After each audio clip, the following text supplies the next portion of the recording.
I love Eric Boyd in the Facebook chat. Yeah, my character's probably going to be the one that's dying. But he is always playing so like, oh, this is going to hell, but it's doing it in a kind of it's an honorable death, but it will be our death, and it's awesome. Yeah, I love it. It's funny. So cool. Yeah, it's awesome. Well, this is character and Telegord, his half ogre, are both. One's a paladin and one's a priest of Heronius, so they should get along. In theory. Yes. See how I go to open chapter 2. Alright. I figured out the last bits to get me for streaming. I figured out I can use Video Ninja to get the resolutions right and stuff. So now cool. I can use whatever resolution I want and stuff. So that took a little bit of figuring out. Nice. Yeah, so I'm testing it right now, and it seems to work. Yeah.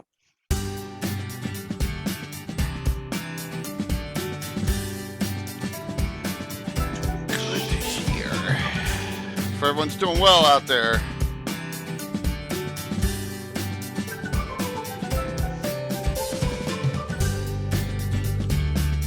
8K followers, Cassandra. You're blowing up, man. What's that? 8K followers. Yeah, thank you. Yeah, we were. I think it's 8115. 115 right now. Thank you very much. Rocking and rolling here, which is exciting. I really appreciate the support.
Alyssa, I don't know if we've talked, Nana and I got some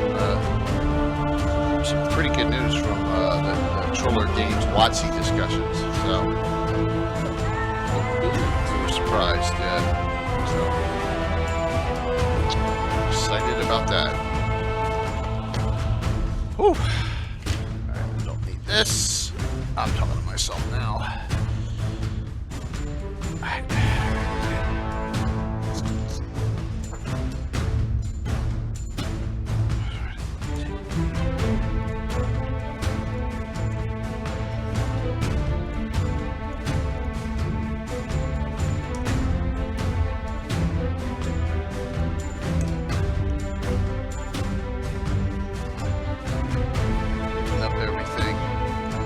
Getting good at prepping all the Discord posts. It saves them going from one to another, so you can just go in and hit the button. Boom, boom, boom, boom, boom, boom. So, Discord announcements.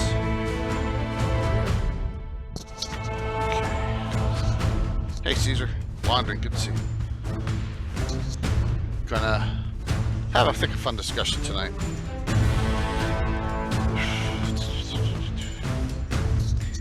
And then both these ladies will be back tomorrow night, and I'll be in a little bit of a different mood. I mean, you get your evil DM hat. Or as the Slav Squad members always say, it's mind games time. Let the mind games emote out. Yeah.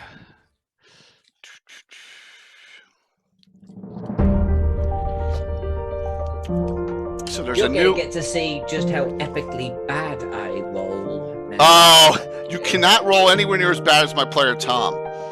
It's just not possible. I mean, I don't know. I think maybe he and I will have a little bit of a competition. Oh my tomorrow. gosh. I Well, am terrible at D20 rolls. I've been bad at times and good at times. So some games I rolled terribly bad. I barely hit anything the whole evening, and other times I've actually rolled like 2 crits in an evening. So yeah. Shadowrun and Deadlands are the only 2 systems that are nice to me. If I roll a D20 roll percentage, I guarantee it's not going to be good. yeah, for me it's usually one way or the other. One evening I'm rolling really good, so often that I'm kind of embarrassed, and then the next game I'm terribly bad. It makes a lot of really bad rolls continuously.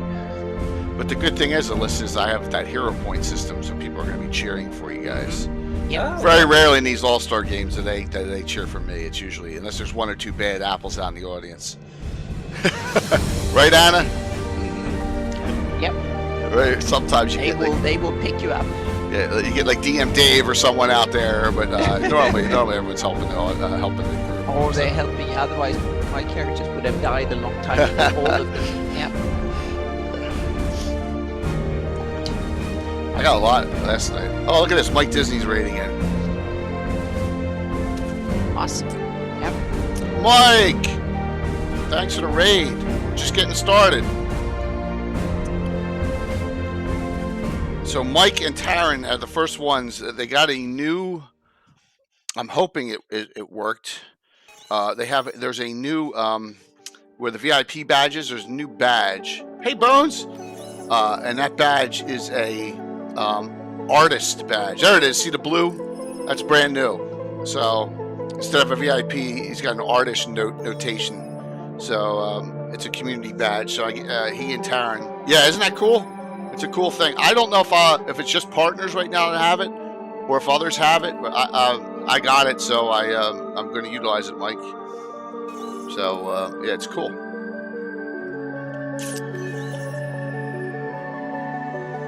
Oh, Phillies have 2? There you go. Well, good. Good to hear. I'm glad to hear everyone's got it. I just noticed mine last night. I don't know if it's been around a couple days or not. So, very, very cool.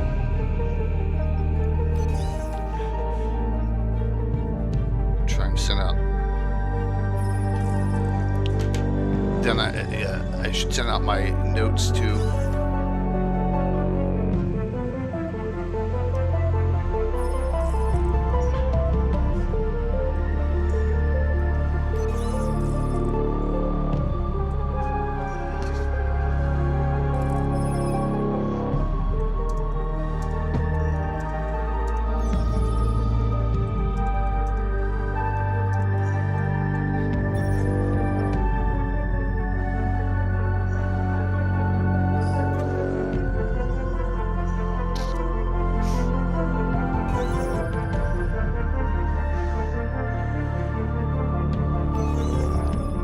Maggie just told us in Discord he has COVID. Uh-oh. Yeah, the raid went through. Yeah, thank you so very much. Yeah, it did, Mike. Thank you so very much. Yeah, I hit a lot of raid. Thank you. You know, yeah, absolutely, Mike. Thank you. I know sometimes I wonder too on my own. It's like because it bounces you around. You know what I mean? Which is really, it's one of the uncomfortable things about doing a raid. You kind of like like ding, ding, ding, ding, ding, all over the place, trying to get to that button to get to their channel. You know, I had the same issue. Yeah, thank you. Yeah, very cool.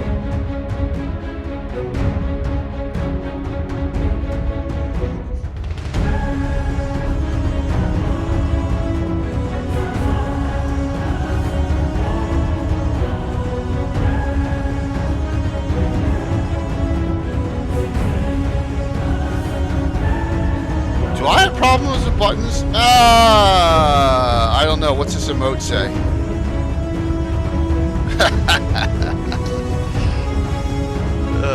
That's so funny.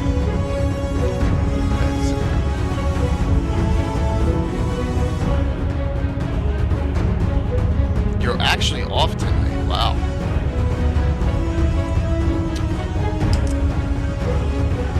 Really? Well, that's good. Aren't you hanging out with the other half there, Bones?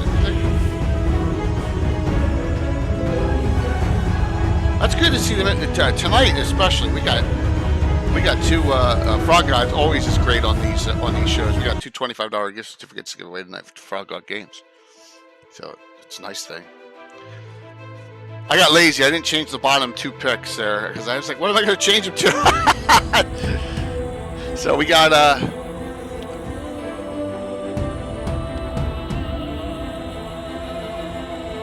hopefully everyone's doing well. Looks like our friend Eric Menke just told us he hasn't responded back again though. Oh, that's nice. He has a mild case of COVID, so he can be online.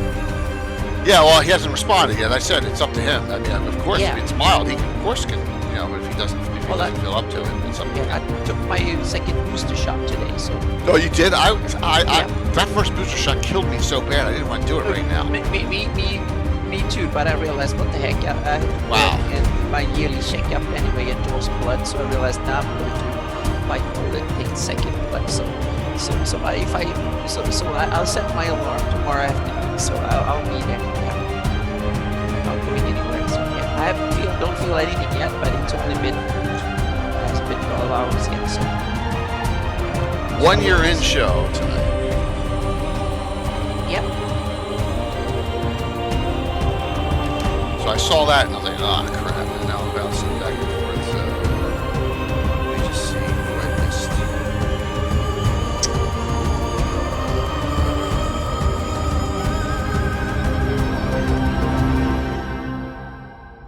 Alrighty.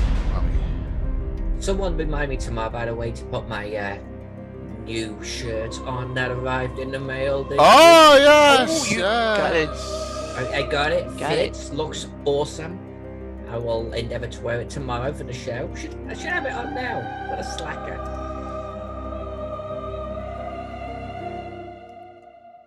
So I'm typing back to Eric. Give me 1 second. He says he can play. Good. That's great. Because he missed the last one with Todd Stashwick. He was out of town.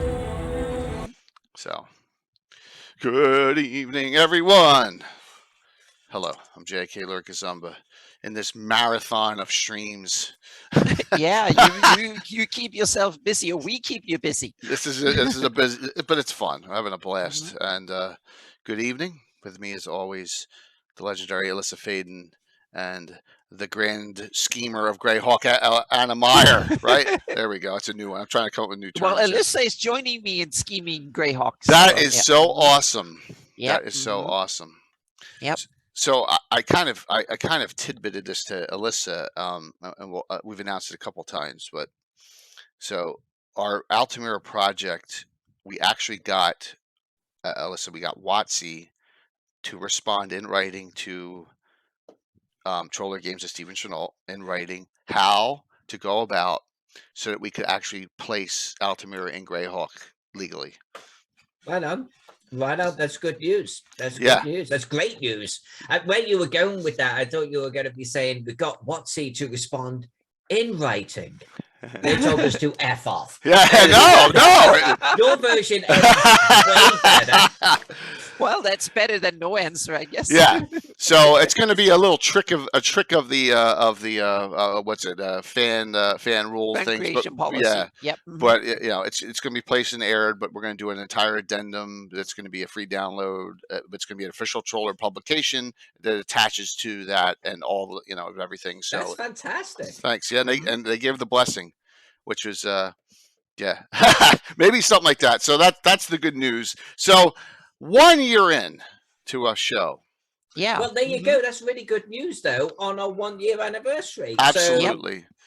Absolutely. I think we can end the show now. Good job. Oh, Yes! Exactly. Now we can end the show. Yeah. I have so many announcements. Well, I got we got Roger Moore this Sunday, which is a monster show. But I got Anna and Alyssa tomorrow night too with that Greenwood. It doesn't get any better than that, right? And then I got the super monster announcement coming. 90% sure it's going to happen. Oh my gosh, Skagith is coming in now. Skagith, a rate of 25. I guess Skagith would be considered my second favorite Swede, right, Anna? Yep. Yes. So it's good. Best. No. I don't think that would be too smart on the. Yeah. No. Hey, dude, what's going on, man? Yep. Great to see you. Where the heck is your shout out? There it is. Great to see you. Yep, We're good to see gonna, you. yeah, this is gonna be a great fantasy mapping show. Let me set this up. So, what are your thoughts after 1 year, Alyssa and Anna? We'll start with Alyssa here. Well, I'm Yeah. setting up the giveaway from Far God. What do you think? What are my thoughts of 1 year? 1 year I'm of actually this. surprised that we lasted 1 year. Yeah, it kind of It's snuck up. gone. It's gone really quickly. It has. It's been an amazing year. You know, Anna and I have known each other for some time now. I think Yeah, it'd be almost fair 10 to years, say. like 8, 9 years, something Um, like that. But this is the first time that you and I have collaborated on something. Period. Mhm. And I think our professional relationship has grown because of it. I've got to know Yep. Jay, which is a small side effect of all of this. But it's been great. I think just it's been a wonderful year of absolute, I want to say, professional growth. And I don't mean just for me personally or the projects I'm working on. I mean just being here, being with you guys, being involved a little bit with your community, and reaping the rewards from that. It's been a wonderful, heartfelt experience. Mhm. You will move into Greyhawk full time in 30 Oh, days. don't do No, do I'm that. just kidding. You have so many other cool communities to serve as well. So, Thanks, yeah, Gaga. yeah. Such a great. Yeah, the community is great, and that's Mhm. what's so wonderful. The community is Yep. so fantastic. Yeah, it's been a quick year, which is good. I'm glad that it's lasted that long. Once a Yeah. month. We've had, we've had a lot of guests. Tonight's topic's kind of disjointed because we thought we were going to have a guest, and it just never happened. But that's all right. Yeah, and it snuck up on me. I didn't Yeah. realize until like less than a week ago that it's a 1 year anniversary. Yeah. that kind of and it's like, oh wow, we need to do something. And then it was kind of too late to do something. And we had a couple of guests, but they all bailed for one reason or the other. So but I have some other guests coming for a future show that hopefully we can get them on that are actually making software in the I business. think this is going to be a little bit of a retrospective today. If that's a fair thing to say. Hopefully forward facing too. And very Mhm. forward facing. Yeah. But I think, if we are going to be a little, I don't know, just magnifying glass, just one thing that maybe people out there don't realize is you may think that there's all sorts of people falling over themselves to be on the show. And I think there are, but we also want to have relevant people, relevant topics. It's okay us having a writer or a publisher on, but if we do that all of the time, is it really the fantasy mapping show? So Right. we've been trying to get cartographers on, and not all of the time. Sometimes Anna and I want to steal a limelight. But actually, I think, Anna, would it be fair to say, well, they are the shy bunch. Fantasy cartographers, we are the odd ones out. That They are, don't want to be in front of a camera. they are shy. They don't want to. Yeah. Well, I understand because Aaron will tell you that it took me 18 months since when I started streaming, or a year and a quarter to get Leonard Lakofka on the first time. Yeah. And that was the first major guest I had, and I think the floodgates opened from there, right? So, and we probably could have had Eric Anonson on, right? If we really want, but we hope we going to be want to have him on, definitely. And we have some other and we was trying to get Nathan Mangion on. He's from South Africa and he's a fantastic cartographer, but unfortunately he couldn't be on. He declined. So but we'll see. I'll try to talk to him again because he has an amazing project that it deserves more attention. And if he doesn't want to come on, I will definitely talk about his project in the future show, where we talk about related things, so to speak. So yeah. So we do have a quickie announcement here. I'm going to put this in the chat so I don't forget, Alyssa, and that is the Kickstarter, right? We had, and I know it's up here in the scroller here. Let me see, and that is that Tom's Kickstarter, Inkwell Ideas Kickstarter? Yes. So, and he was a guest. He was a guest. Joe Wetzel. Yep. Yeah, there we go. Joe, right? Yeah. Wetzel. There you go. And so, wow, look at that, $50,000. Yeah, he was on our 6th show. So when we talked about hexes, because he done hexographer, that is now under the name of worldographer, that is very much based around hexes. So we thought it was very appropriate. So that one has 5 days to go, and if you feel like it's a good one to back, Dozen Geomorphs 4, very cool. Some neat stuff. Alyssa, I'm assuming you participated in that. Yeah, actually, I did 27 tiles for him, one nice. of which is behind me tonight. He seems like a really cool dude. This is my first time actually working with him, but it's a great project. Not only you get the full colored tiles with writing supplied with them, which I think is outstanding. He's got a whole bunch of cartographers. So I think there's hundreds of tiles involved in this thing. And he's got dice. They're all converted to the old school blue, I think, on the Dyson's hand.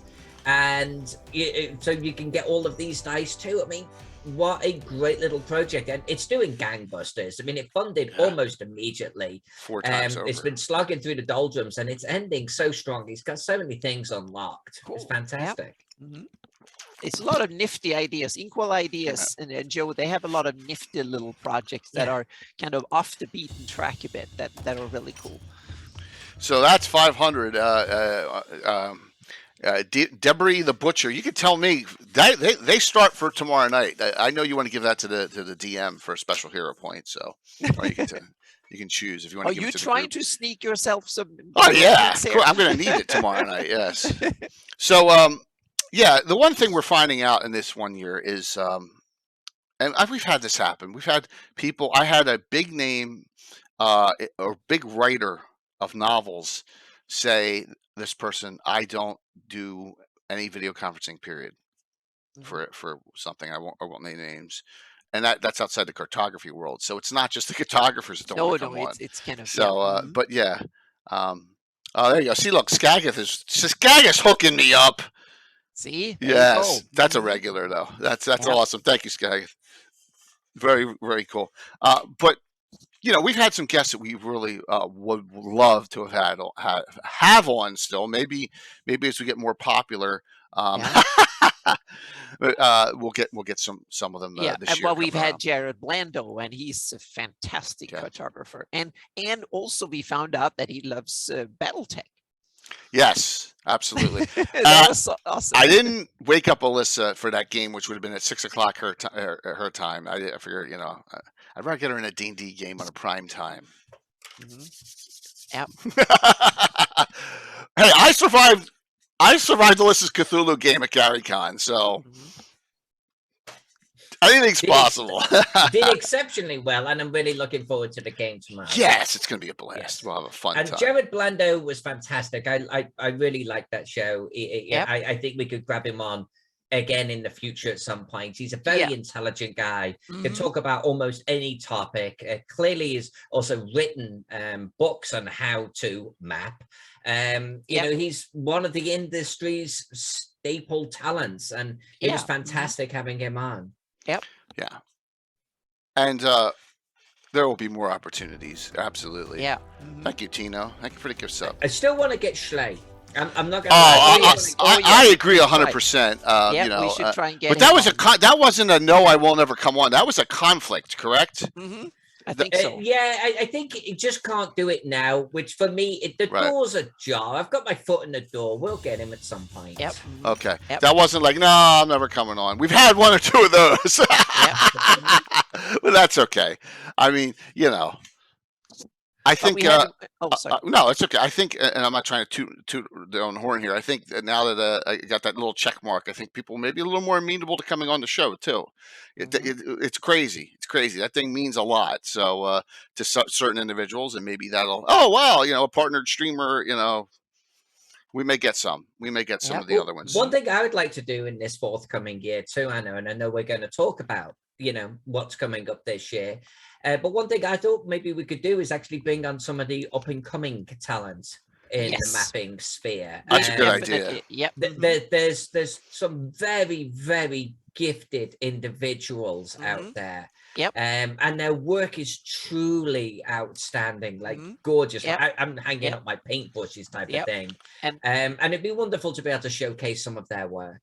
Yep, and also I was thinking I need to reach out to the people that are running Cartographers Guild on the web, because that's the website for fantasy cartography that I'm a member of, and I've been sorely neglected. I was on there when I was one of the members that was on when it was founded, and starting, and they had wonderful challenges every month. You should do things, and I won a couple of them and got like in the beginning, and then I realized it was so much fun. It took all time away from my normal project, so I didn't dare to even look at the site because it was so alluring to kind of go off the beaten track and try to do these things that I didn't feel like I had the time to, because it snuck away. But it's a great site, and it has awesome tutorials, examples, and if you want to find a cartographer, that's the way to go. So we should try and see if we can get them on the show. I think that will be a fantastic asset to see if we can have them, or someone who's really active on the site and can explain it.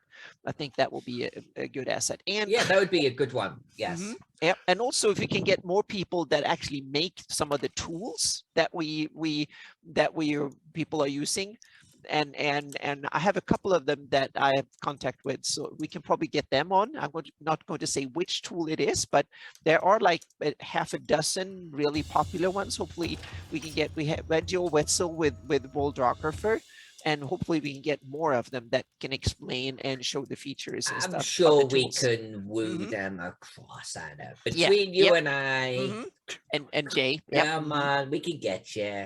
Yep, we can get them. So I think that will be a lot of fun to do. And that's something on the topics that I want to talk a little bit about. What's the trends in the fantasy map cartography world, so to speak, because there are some interesting things. Can I, while we have Skagath on, because I just may have triggered him, because I put up what Legends and Lore is about assassins, monks, and other classes. You know how much Skagath hates monks.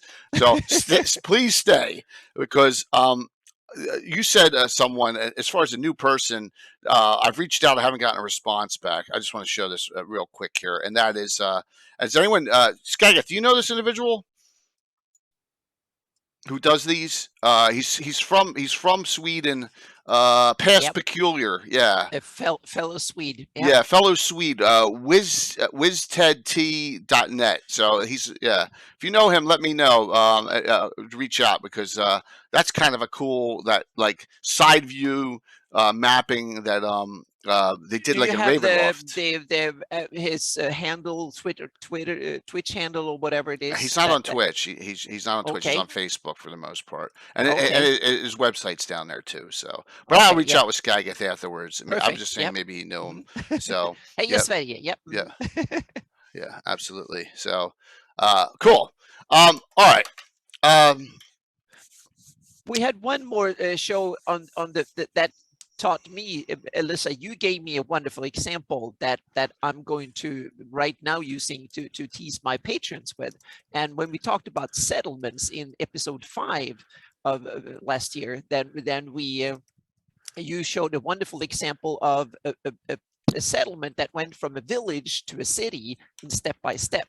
And I've showed one of my, I was so inspired by it, so I retro did one of my settlements in my current Shieldlands project and did it backwards, so to speak, because I had it, and I showed all the thinking, because I had the thinking there, but I didn't actually make the maps. I just made the final one. But so I kind of went through the whole thinking of how I kind of put the settlement there in the first place, why I did it, and so on and so forth. And I call them cartography deep dives. There will be a bunch of them for my top tier patrons that will give the thinking, the technique behind it, and basic concept and ideas. And then there will be a write-up a campaign write-up that my patrons will get. The mid-tier patrons will and will get that, and the top tiers too. So that was that. I must say, Alyssa, that was very inspirational. I love that part. That was fantastic. So where should we go here with synopsis? I know we put together a list, which is really cool. Yep. I have it scrolling, but I can't read it. I'll throw it up here. Oh, it's okay. Yeah, it's a quick. You know, I'm screenshot being ridiculous here. I'm being ridiculous. I'm not doing this. I don't know. Sometimes I just don't do smart things, right?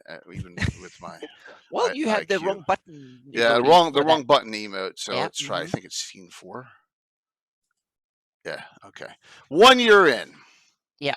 All right, so here are some of the things we got. We got the dungeon map, setting maps of Jared Blando. Now what? Settlements, hexes with Joe Wetzel, publisher's perspective. That was the big yeah, Christmas show yeah, that we was a had big with Christmas our show sponsors. with 36 giveaways.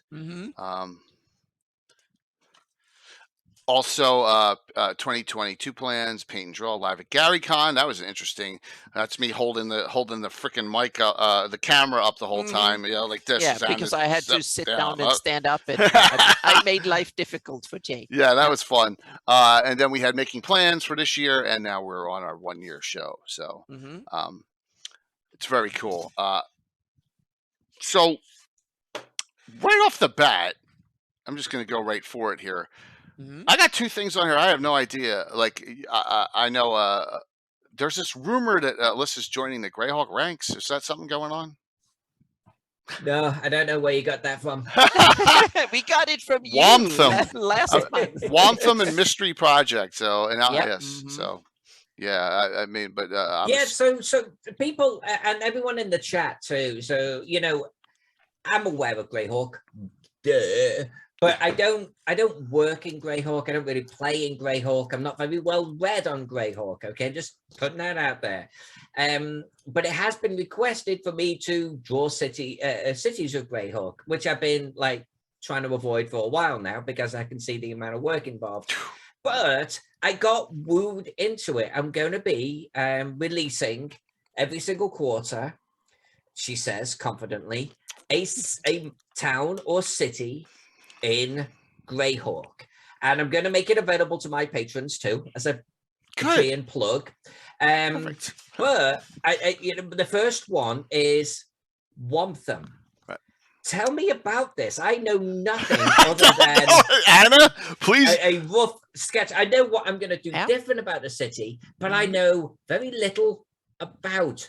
Please, Anna, help me out here. Yeah, like, this and now I need to tell the audience this. I have no plans. I haven't planned this. This is from the top of my head. So you have to give me a little bit of slack here, so to speak. But okay, let's go. Wamtham is one of the provincial capitals of Niron, one of the big kingdoms in Greyhawk. And it's the Royal Duchy of Wamtham. It's the capital. And it's probably, I would say, the third or the fourth biggest city in the kingdom. And it's also situated along the main river, the Dulce, the Duntide River through the Kingdom of Niron. And it's a city that it's kind of a little bit, it's close to the capital, Realmord. It's northeast upstream from the capital of Realmord. Some of the biggest industries in that probably are, of course, agriculture, but it's also next door to the Game Boat Forest.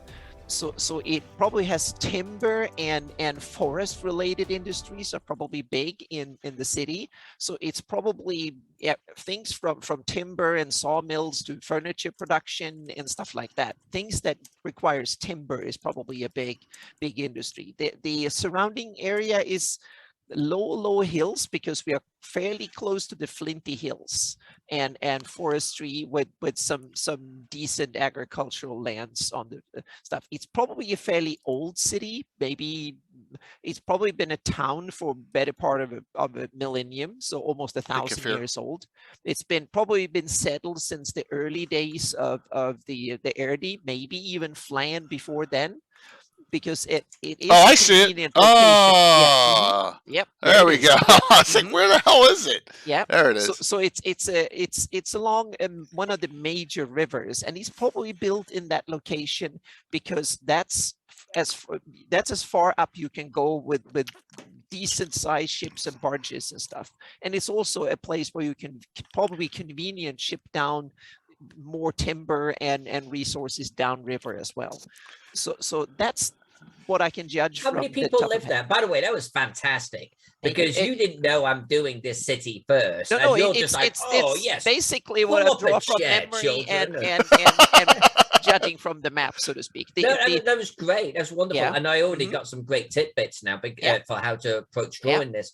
So how many people live there? It's probably about 30,000 or something like that. Yep. So it's a metropolis. So it's a fairly big city. So 30,000. That city that Jay just had up, which is, I guess, some previous map of Wamtham, that does not look like 30,000 people to me. No, but it's somewhere. It was written up as one of the most populous ones, so to speak. So And I'm going to have to really sort of make this look bigger, more popular. and it probably also has some sizable defenses, because it is in many sense the last major outpost in that direction. So it's also a defensible outpost, so to speak, because it doesn't have. What books have been done on this before, Bombtham? Not much. Not much. Not much at all. Probably Living Greyhawk, and that's it.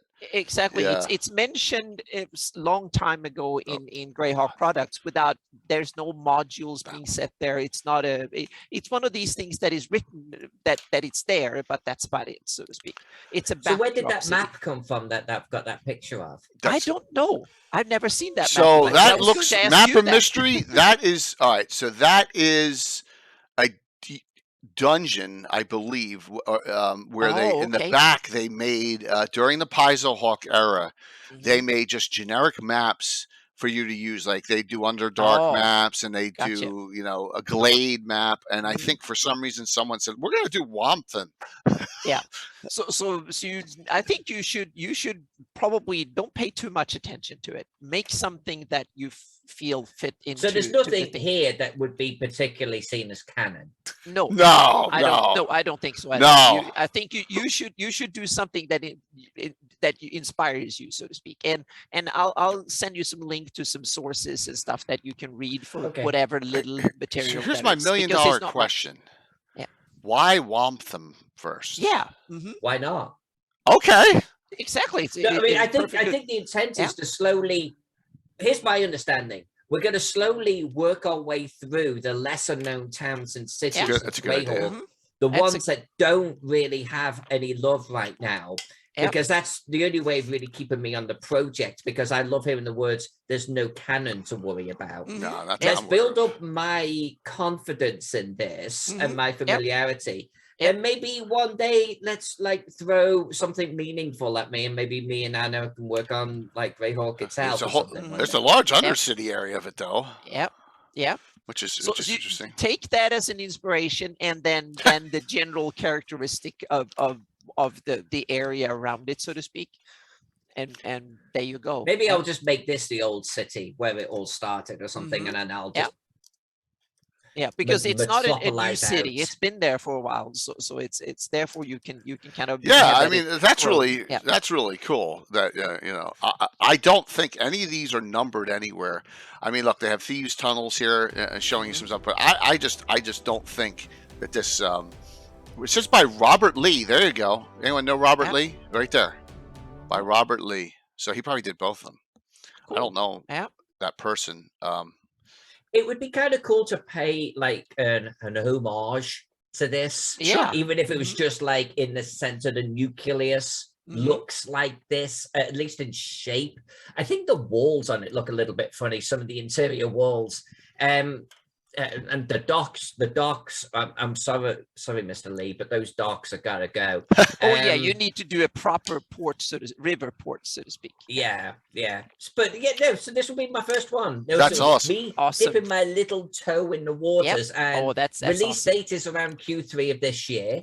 That's going to keep me honest, because now I've got a deadline. It's going to be right before Altamira. Yep. Oh, that's Yep, you got a lot more work than me. But we'll do progress shots on the show. Yep. Absolutely. That's cool. We'll talk that's about what we should have every month. We should have updates on these projects, even if it's only minuscule, but a little bit, so people can see how a project goes from conception to final results, so to speak. And that way, Gary Julian and Longitalis Rich and all them have nothing to complain about the show that they have to watch. You're mapping, it's not Greyhawk. Oh, no, there you go. So I'm just joking. And last month we had the first, when I showed the first kind of concept sketch of Altamira in the area. Now we have next month. And there has been some progress made, so to speak. So Jay can dig into Discord or sorry. Oh, you gave them to Dropbox. me? Yeah, I gave them in Dropbox. Oh. So they should be in Dropbox. Crashbox. The Crashbox, yes. With all the stuff I got open. Gary, come on, Gary, that was funny. I was just kidding. But I can show them otherwise. I if got you it. Don't. Yeah, yeah. Okay, good. Yep.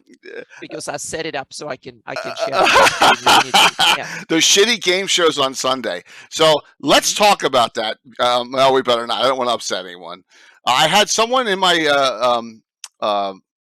YouTube comment said those questions were super easy, and I got almost all of them right. Don't dumb it down. That's what the response was. So, all right, here we go. I'm going into Dropbox. Oh, Anna, I was looking for the stuff in Discord. Here we go. This is gonna be. Well, I thought I can put them in Discord too if you want. Well, let's just. It's open now, so if I crash, everyone. They're not that big. So, okay. Yeah. It's a number of stuff I have open. Yeah, and they're numbered 1 to 5. So. Yeah. All right. So. And we should probably. Do you have the ones from last month? So yeah, I do. Oh yeah. I okay, perfect. Show one first from last month, so we can show what the project looked like a month ago. I'm going to download these individually. Give me all 1 second. So Gary, what do you think about Anna doing Alyssa doing Wamptham? What's your thoughts on that? I want to get your honest opinion. I think that's I think it's awesome. Yeah. I would say that maybe with stuff that is a little what would be the word out there, places that maybe suggestions we could give suggestions to Alyssa. Would that Someone sound like suggested that I model it off Bath? Yeah, I thought was interesting. Yeah, no, I meant like after you do Wamptham, what your next one is that's obscure. Oh, I would actually take suggestions. Yeah, that's what I would mean. Take suggestions from your the community. So that's a great look at that, Gary. That's a great. I think we could actually get those. We could get those suggestions. All right, I got them in downloads. All right, hold on, we're almost there. Dun, dun, dun, dun, dun, dun. Now I'm excited. I haven't seen this. See, Anna doesn't want me seeing this till the show. Yeah. Jay hasn't seen this, so this might backfire spectacularly. Oh no! All right, so let's go to last month's. Go to last month, just real quick. We don't need to linger more. Which one do you want me to bring up? The original? Just bring them up one after the other first. Okay. All right, let me close these out for real quick here. I don't have too much open. There's slide one. Yeah, so that's what it looks like on the map today, and then you can go to the next one. So real quick here. Yeah, and what? So Gary said, in what context is Alyssa doing Wamptham? We have that Wamptham map, right? That map a day. Doing any maps is 10 out of 10. And Alyssa, let's start with that one. I think that's great. You're going to get to a city with 30,000, which is cool. And then Anna went through all this. I went through the stuff there. So these are just my consideration of the area, so to speak. So then we go into slide 3 is stripped out.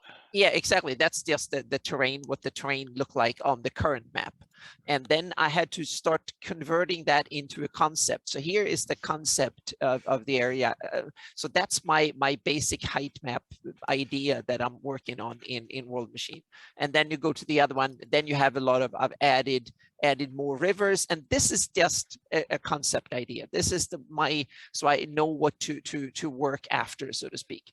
So now you can skip that. Go to number 1 in today. Oh no!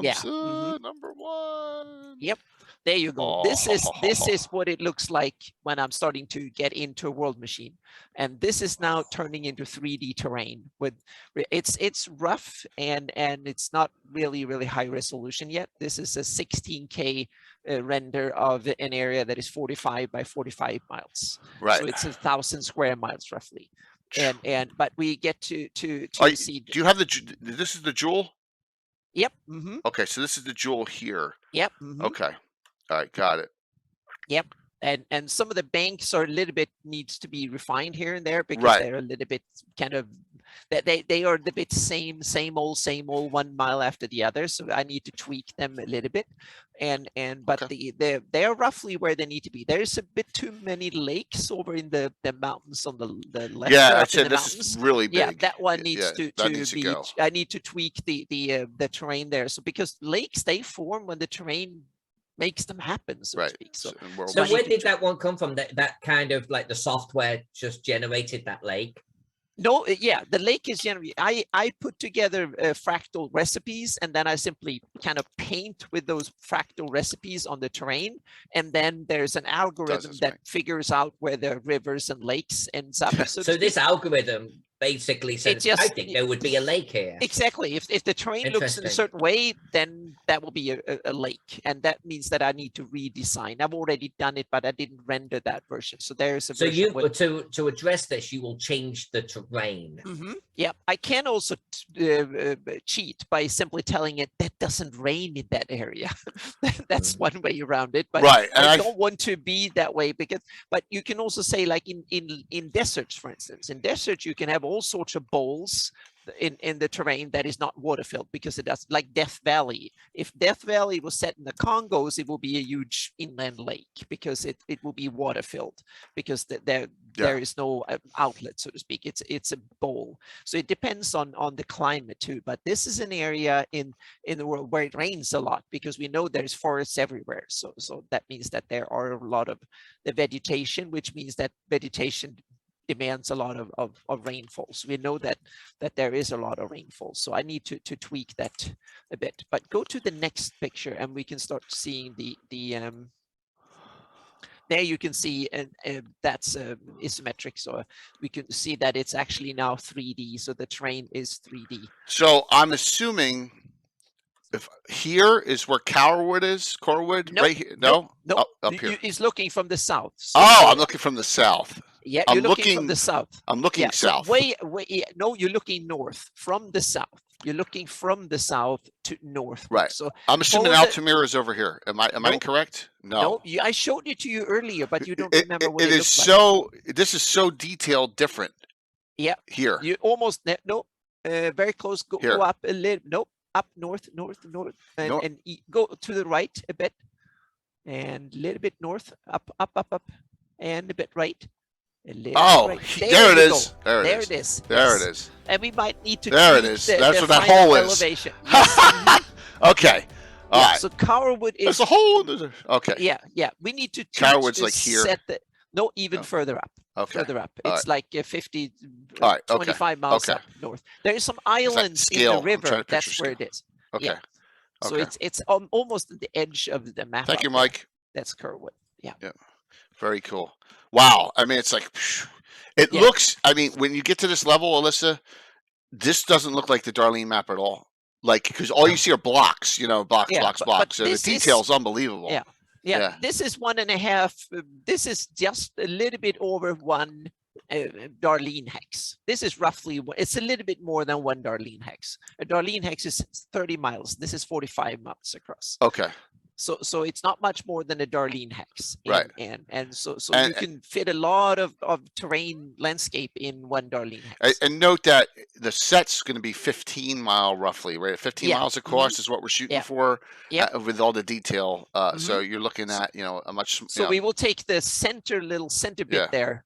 That will be the final map. The reason I'm covering this much area is that in case we need to expand, and also the fractals work better if you have terrain leading into the area, so to speak. So there's a whole bunch of reasons to make more than you need in order to just in case. And I also want to make sure that I have enough so I can kind of tweak it, because the edges always get weird when you render it. For some reason, when the algorithm needs to be cut off at the edge, they do all sorts of weird stuff. So they, like you see those big lakes up in the mountain. So I will simply probably cut half of them away, and that way get rid of the lakes. Right, because you got more terrain than what you need here. All right. And a couple of the interesting features on that map is the up in the Jewel River, there is a couple of areas that are just listed as swamps. And the interesting thing is that I made them into, so they are oxbow lakes up here. So yeah, exactly. Those are. I love oxbows. So the river has gone cut through the landscape. So it's like a micro Grand Canyon that is not a mile high, but maybe 100 feet. Yeah, because there's no forest on here, everyone, too. You got to remember exactly. that, too. There will be forest. Most of that will be forest, completely forest. Okay. Now I got my reference point. This is where the Ranger Hold is, I think, isn't it? Yes, exactly. That's the southern end of the southern tip right there. That's where Alan's character is, Ranger Hold. on the right and, Yeah. and handmaiden on the Got left. it. Okay, now I got my reference Yeah. point. Mhm. Yeah, so Carwood is way up here. Yep. Okay, cool. Yep. So Awesome. those are oxbow lakes that go in there, and they Oh, look need at a that. That's little an bit of oxbow, tweaking, but they're definitely. Look at that. almost there. So to Yeah, speak. look at So, that oxbow. That one's Mhm. almost sealed off. That's almost a Yep. sealed Yep. off oxbow. So they're from different ages That's cool. and stuff. Yeah, that's Yep. really cool. And there's a couple of lakes that ended up on the plateaus, but those are just things that I need to mask off in the final version, so to speak. And this is the first fairly high resolution terrain render I did. So in 1 month, we've gone from a concept to now having a terrain that we can start work on, so to speak, and start, because now And just a it will hole. be yeah, exactly. Now we will be up to Jay and me. We need to start tweaking the details. Yeah. We need to see, okay, this river needs to move a little bit that way. We need to, certain things that we might need that are not on the map, and certain things that are on the map that say, no, that needs to go. So now is the time to do all those terrain tweaks, so to speak, and nail them down. So that will be probably the big thing for me next month, will be to get some of the river banks looks awesome. The problem is that they look almost the same the entire length, and that's something that needs to be tweaked, so to speak. So some of the terrain needs to be, they're a little bit too uniform to look natural. Well, see, I like this. Look at this. I mean, look at the river. It's that's almost a river that cut through the landscape, so to speak. So yeah. So I haven't seen that effect before on your maps. Is this a new effect? It's been on the very latest. In the Okay. Shieldlands map has it, but the very latest version of the map. So yep. So it needs to be tweaked. So I'm going to do 2 or 3 different versions of it, and different types of erosion and stuff. So there can be some areas that are cut fairly recently, and some of them are older, and so Now on. that's So, cool. Yeah. It's exciting.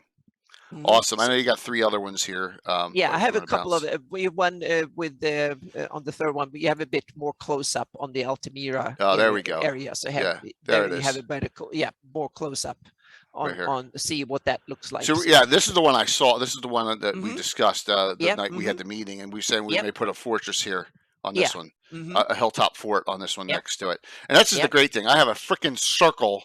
That's all I've ever had, and so we can make changes. It may be slightly oval, and who knows. So So that's why we honored that by putting they kind of leveled out an area that is basically circular for some reason. So that is now an idea of what the terrain can look like. So then we have to start figuring out, are there things that needs to be changed? Gary's on a roll tonight. Lots of places for a blood-sucking Ferran prince to hide. Yeah. What's the scale of this circle? So here's the thing. So and Alyssa, help us out here. This is good. That's a great question, Matt, and this is a good discussion. I had mine originally at a 1 mile radius, so that's pi r squared for the area inside the fort. But and we're thinking 10,000 people total. And Anna and I were talking. I'm thinking, should we make it bigger because we have estates and we have other things inside? It's not crammed in like Greyhawk. We got multiple keeps in there, and we expanded it out to 1.5 miles radius. Like, Alyssa, do you know any of the like a city that you could consider what you could hold in that area if it was condensed of population? Like London, how big is London in square? With a rough radius or across, like 5 miles. It depends on the period of London that we're talking about. So we're talking medieval. That's where you get the square mile of London. Yeah. But it's just a little tiny inner part. Yeah, what about 1500? Say like how about Paris in 1500? There's more. There's a bigger population in these cities, and these cities are actually smaller than you think. Okay. Yeah, we got a good question from Gray 976. Which program? And these are made in using a program called World Machine. Yeah. And I'm going to put the link to it so you can check it out. They have a free version that you can test it out to. It's a 3D terrain building tool that are used for video games and all sorts of. If you need from academic work to film back sets to a lot of different things. So not only fantasy mapping, it's very detailed and it's node based. So it's visual 3D programming to create this. So it's very down to basics. You have to do a lot of work yourself, but you can do fantastic things with it. It's a super cool tool. Guess Gary Hillian asked how many hours of work to get to this point. That is probably about 40 hours of work, 40, Wow. 50 hours of work in to get to this point. But then we have to say that means that I also have probably about 2,000 hours of programming knowledge to get into it. That's the tricky bit, because in order to know how to program, because some of these rivers, like the major rivers, that's something that I have to manually figure out how to do, because those are not built into the program. So that's something I have built subroutines and stuff to do. So yeah. So it's a program that it took me 5 years to get really good with it, and now I used it for 10 years and I've started to master it. But it's not an easy program to get into. It's very, very tough, so to speak. But my patrons will get the templates on how to do these things, because I will explain this to my top tier patrons, how to do this. And I will have examples, and there will be sample files and stuff like that too. So if you want to know how to do this, then my top tier patrons will get the secrets on how this is set up. And I had some YouTube videos on my YouTube channel that has a basic setup that I explain how the software works, so to speak. I want to ask a question. Meyer Shore, as an example, population. A rough idea on this density of a city of this size? Looks 50. 50,000. Yeah, this one I was shooting for 30 to 50. Okay. Yeah. Okay. Yeah, I think it's reasonable. Yeah. Okay. How about Starry Field? Same. Yeah, thereabouts. This one was closely about the 30, 40 sort of mark. Okay. Yeah. All right. And this one less. This one quite a bit less. 5,000. This is more like your small town. Okay. Yeah. Okay. Because what we're shooting for a population of 10,000 with room to grow. That's why, that's where it's easy to, if I move the walls out now, I at least have done it. If I can't move them out once we're set, right? Well, you can always say that they expand in one I direction, know, but I now know. you have the terrain, so now you have to look at that for future expansions and stuff. So, right. Yeah. But we have, sorry, what? Well, we've already discussed outside estates and outside retreats and things like that in other places. So, and there are some good areas to have them around there, so to speak. There's a lot of fairly flat. It's a good point. It's a real good point about the fertile land. So, Anna, unbelievable work here. I'm so excited about this. Thank you. Yeah, so it's really cool. It's really starting to get there. But there's a 5th screenshot in here too with the mysterious project. Oh, like the ever mysterious Tim who just hopped on. It's mysterious like him. All right. So that's the 5th one. This one. Yep. And this looks super boring when you look at it, and it is kind of, but I'm starting to like cartography challenges where there's no features whatsoever. And this is actually the terrain for Tim's Rovers. Exactly. Wow, Rovers Tim. campaign. Yes. Oh my gosh, did you know that, Tim? No, I haven't told him. Wow. So I just told him we'll look into it a little bit. And this is 10 hours of work on that thing, because I have the setup now, so it's not that difficult. There you go, Tim. Yeah. So this is the Unnamed Rivers up in the Rovers. Let me show you where it is, everyone. Yeah. So we all know where we're talking about. Split Rock on the map. And go up and find Split Rock. Yeah, I don't think I've added it. It's not on mine yet here. Yeah, so go to the right there and up where you have Rovers of the Barrens, and then you go, zoom in right here. Rovers. There you go. That's that area. That's that area, and just west right of the R, west of the R. Yeah, there's Split Rock. All right, so we need to add that to my map. Yeah. Go. Yeah, it's on my official map now, but yours is. Yeah, mine's got all my ads. And there you have the center of that is that little lakes. Okay, and this is looking at it from the southeast. Southeast. Okay. Southeast. Yeah, and you can even see Split Rock there. Over here, sticking up. Yeah, oh wow! Look at that. Split Rock with holy jeez, Tim! Look at that. Yep, there's split rock, and we have to. I have to. This I did from memory because I Wow. realized I have misplaced the original. Tim did some fantastic sketches, so we need to look at. I need to look at the sketches again and then tweak these hills so they match the sketch, so to speak. But there's interesting. If you look at the landscape here, people who have been up in the far north, Canada, Scandinavia, Siberia, and stuff, they will notice some things.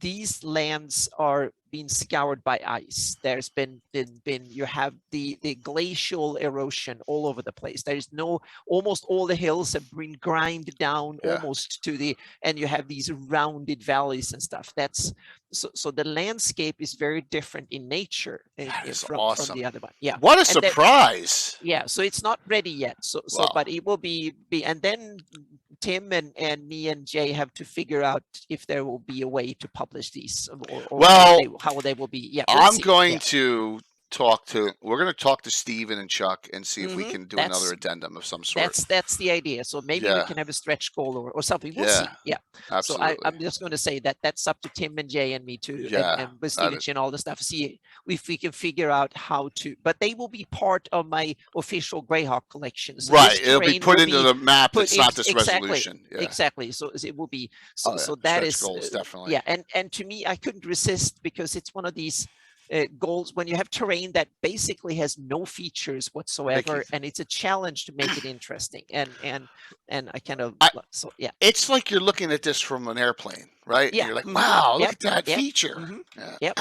So this is also a 40 by 40 miles. So the split rock may be a little bit too big there compared to on Tim's original sketches, but that's something for Tim to decide how big they actually are. So and there's some there will be some more lakes, and some of these blue things that are lakes will actually be moors and swamplands and stuff like that, because you have a lot of these kind of bogs and stuff up in the Arctic or semi-Arctic when it's cold. So not all of them will actually be lakes. What determines that, Anna? Is it the software or you or a combination? It will be it's a little bit of both, because the software puts lakes and stuff in where it's appropriate physically, so to speak, and then I can convert and say this lake is part of it is surrounded by bogs and swamps, and then only part that is something I can mask out afterwards.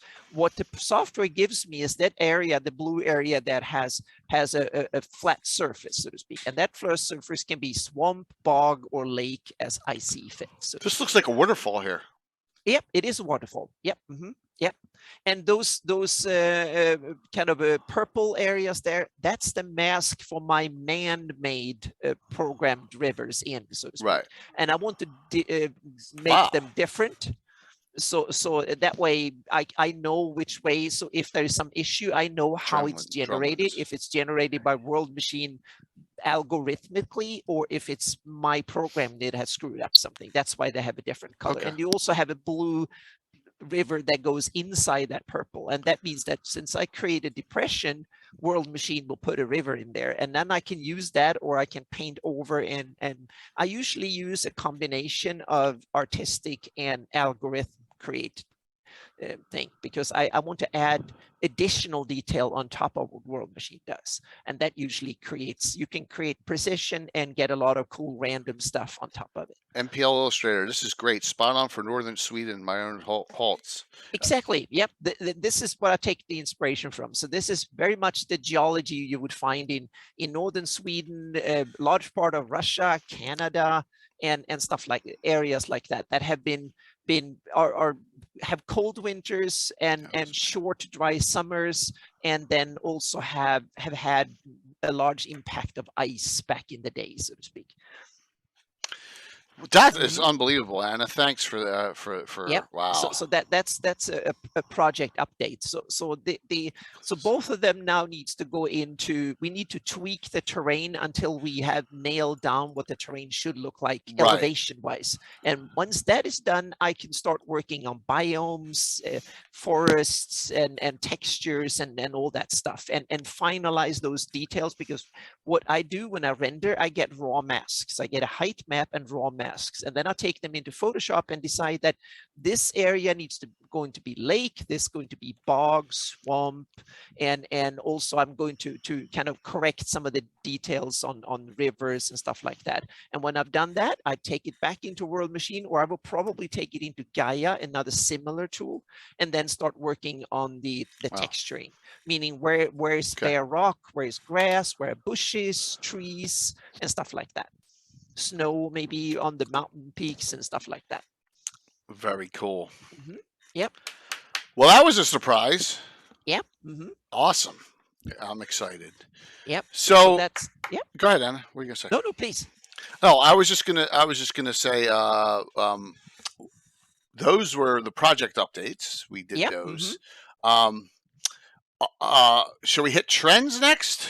What do you think? Yeah, we could. Yeah, Alyssa, do you have any more kind of project updates or something like that you want to? Oh no. Okay. Yeah. Okay. One last time, Gary. It comes from. I don't know if you were on when this is. It comes from this. This is the Wamtham by Robert Lee. If anyone knows him, we'd love to reach out. It says here, November, December 2000. This is from Dungeon Magazine when they did the map, the maps of mystery in the back. That's where that comes from. Yeah, this is Dungeon. This is Dungeon. Definitely a map of mystery.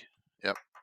Yeah. So thank you everyone for all the cheerful comments and stuff. So this is cool. This is the next generation, and also these are now projects that sets the standard for the next generation of Greyhawk mapping. My Shieldlands map was the first kind of test bed, and now comes the full. And that means that what took me 6 months to do in the Shieldland era, now I know what I'm doing. So now it took 1 month of doing it, or even less, a couple of weeks to do it. So I'm getting dangerous with this now.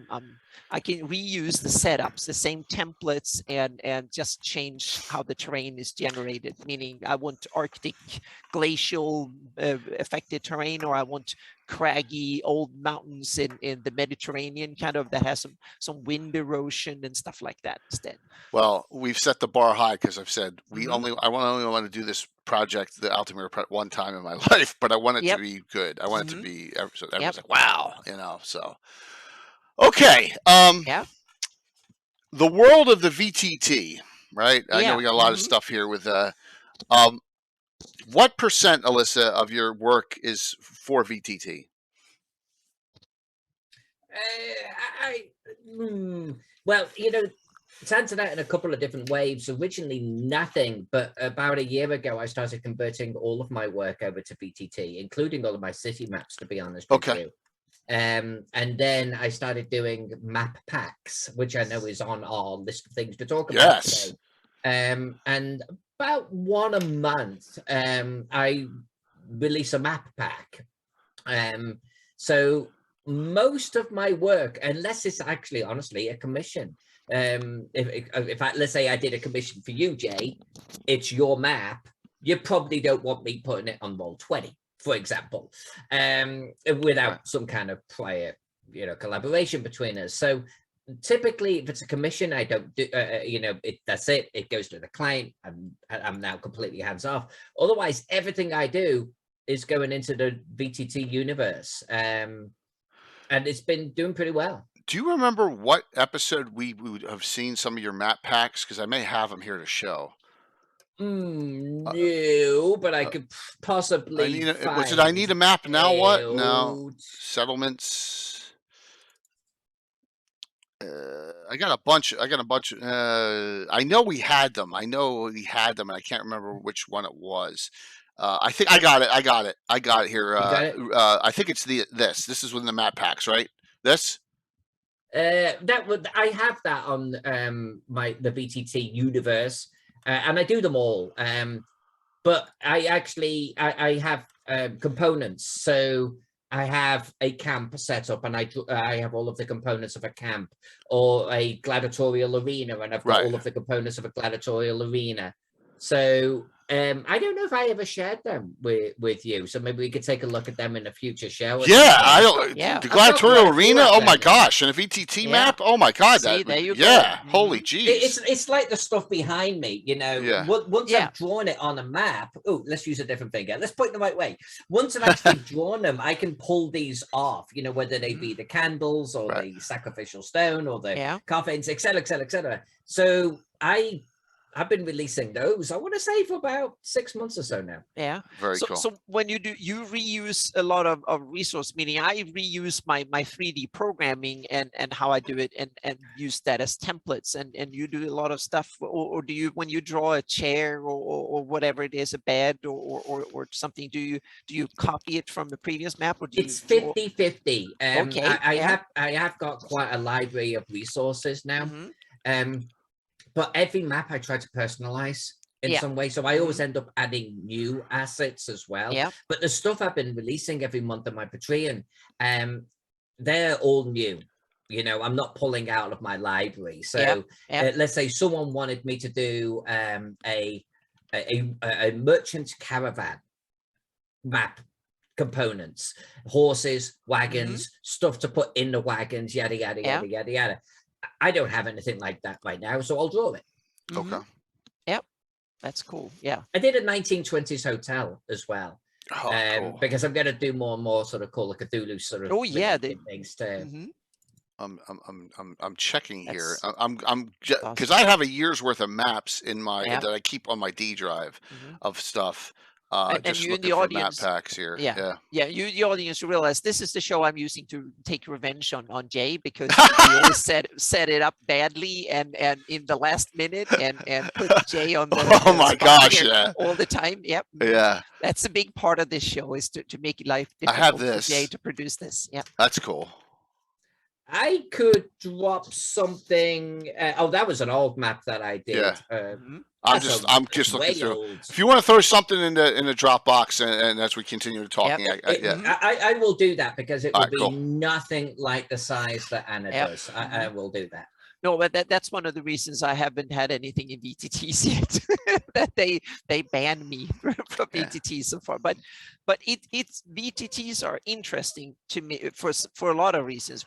First, it's one of I think the most innovative areas in the role-playing game hobby and industry right now, where there's a lot of new things happening like crazy, and there's new tools being kickstarted every month, basically, and yeah, so there's a whole bunch of stuff, all the time. So there is some old school stuff and old stuff that has been around. Old school is the wrong word, but old stuff, meaning Fantasy Grounds, and has been around for 20 years in one form or the other. It's been revamped twice at least, so it's not the same tool it was 20 years ago, but the basic idea of Fantasy Grounds, and there's probably some traces of the old, even in the earliest version, even in the latest version. I want to make sure I have the right one up.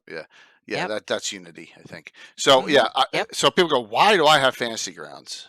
All right, so just want to say, and Tim's been doing this. If you watch Tim's show on Saturday mornings, what he does is, we figure this out. He has Fantasy Grounds on his machine. I have Fantasy Grounds on my machine. So he shares his maps. I show the maps. I broadcast. He doesn't have to come here now, right? He can DM from his house, and I have the maps up. And it's really a cool. It's really a cool thing to do. And we learned that from Fantasy Grounds University or Fantasy Grounds College, whatever. When he was on the show, I was like, oh my gosh, that's a good idea, Tim. We should do it this way. And it's made our life a whole lot easier in his game. The visual map aspect. So that's why I have Fantasy Grounds on my machine. I don't use Fantasy Grounds, but Tim does. So if that makes any sense to everyone, here, let's go back to but you have a real world Fantasy Grounds, because you have the game table, which is kind of the coolest thing. But a lot of us, we don't have a huge basement where we can put a table that is 10 by 10 feet, and we don't have $50,000 and 40 years of building all the cool stuff, and we don't have awesome friends that can 3D print and paint for us. So we have to kind of make do with some digital stuff. So no, I'm overdoing it, but I think that the latest couple of years with pandemics and stuff, that we've been forced to play a lot more virtually, and there's now more tools like Zoom, Skype, Discord, whatever. We can now communicate. We can roll dice and stuff. So VTTs have come of age technically, meaning you can actually sit and do almost all the stuff that you normally do in a role-playing game. You can actually do them from a distance online and actually have fun doing it. And so I hadn't played, I started playing online the first like 6-7 years ago, and in the beginning I didn't like it one bit, but now I must say that it's starting to be my almost preferred way of playing, and that it might also be and realize that you don't necessarily need to go full digital. You can actually have a game table and set a camera on top like Jay is doing and show tokens and draw maps by hand and do it. VTTs is a way of digitizing all of it into the computer, which is not necessary, but it's an interesting way. And the field is now exploding with new tools. Yeah, there is like new tools almost every week. I get it because Kickstarter knows my addiction to fantasy maps. So every time they mention the word maps and fantasy or role playing, Kickstarter sends me an email saying, "Oh, you should look at this project," and I get pinged every week. So yeah. All right, I will wait. I don't want to crash anything as Alyssa's doing this. So I want to add to that because please. You know, the first time I saw, I'm going to call it electronic gaming, and it wasn't really in the Roll20 fantasy sort of ground sort of sense online with friends. It was actually Jolly Blackburn. Oh, because he has, and he used to take this to conventions with him, but he had a TV, a flat TV that he would have on the table, and he would put a map on that. Now, as far as I'm concerned, this is VTT at this stage, right? It's a virtual battle map at this juncture, and I loved that concept, and I still do to this day. I was this close to doing something similar here at the house, because what I like about that, I like in-person gaming where I can possibly do that, but you know what I love about that is the concept that I could take one of my maps, I could zoom in to the right scale, and I can move it. I'm a big fan of swiping and shit like that, and I love the concept of having the miniatures on top of the TV, or a projection I suppose, but I love the concept of a TV and moving the map, or having one of my ship maps down there with the water animated, but for all of our in-person gaming. And really, truly, it's the same assets. It's the same, you know, I could put this on Roll20, but I could also put it on a TV, and I loved that. Yeah. Yep. And that's one of the other thing that I think is one of the trends now in fantasy mapping. If you look at the sheer number of map assets and stuff, meaning that if you take all the fantasy cartographers from that make something that is related to fantasy cartography, I would bet that 2/3 or 3/4 are making assets in one shape or form. Many dungeon maps, they make things and put it onto various VTTs or fantasy mapping tools like Dungeon Fog and Incarnate and whatnot, meaning there's an explosion of resources you can use in order to put together your maps. And I think one of the latest trends is that the VTTs are becoming even more of a cartography. You make your maps in the VTT. You just not only import them, you actually make them in the VTT. And Fantasy Grounds that's one of the areas they have specialized in. But several others like Foundry and Roll20, whatever, they're getting more of these tools into it, that you can actually use all sorts of textures, and you can even draw lines and then put textures on it like roads and all sorts of cool things. You can tweak the colors of things, you can put atmosphere and whatnot. And now Jay have oh my God, listen, press the wrong button again. Yeah, see, there you go. You I'm like, how like many of these? Gigabyte. Oh my gosh. I've simplified the what I put in there a little bit for you, just so you could just grab everything. I got rid of the subfolders. But thank you, because I was so nice to Jay this month, so it's good, Alyssa, that you keep up the tradition of overwhelming Jay with stuff. So which one should I? Jay, I'm done. I'm hands off. Just grab everything inside the Alyssa folder. I got rid of all of the PSDs and everything. I'm just downloading the Alyssa folder in its entirety, and then I'll hopefully I can unzip it so now without we know crashing. If Jay disappears, we know what happened. Yeah. So, It's only 155 mega content. Oh, that's Yeah, I nothing. got Yeah. rid of all of the raw files and everything. All So right. you should just have the colored PNGs in there. Okay. Yep. All right. Isn't this great? Yeah. 27 And Fly. Alyssa, you mentioned another thing that I also think is one of the new interesting trends: animated maps that are like GIFs Yeah. or a video file. So Yeah, you have can a have little flickering trees that fire or exactly flickering trees fire. flowing. Mhm. Yep. I love that. You know, so the whole thing is I love what Jay does with his terrain, very much so. You know, and I've gained with, you know, people like Stefan Piccone and, you know, the Dwarven Forge. I've been with to Bill Meinhardt's place where he's got a great Dwarven Forge sort of setup. And they're great and they're real visual eye candy. What I don't like about them is the storage that you require to it. It's not even a cost thing for me. It's a storage and a setup. Because I mean, I'm born from like the 80s gaming. Remember the card tiles that you could have? You got them in a little box and you would cut them out. I know, I think you've even got one still. I have them. Hang on a second. I have them. I'm going to show them. Okay, well, you Keep get it. I'm going to talking. continue talking.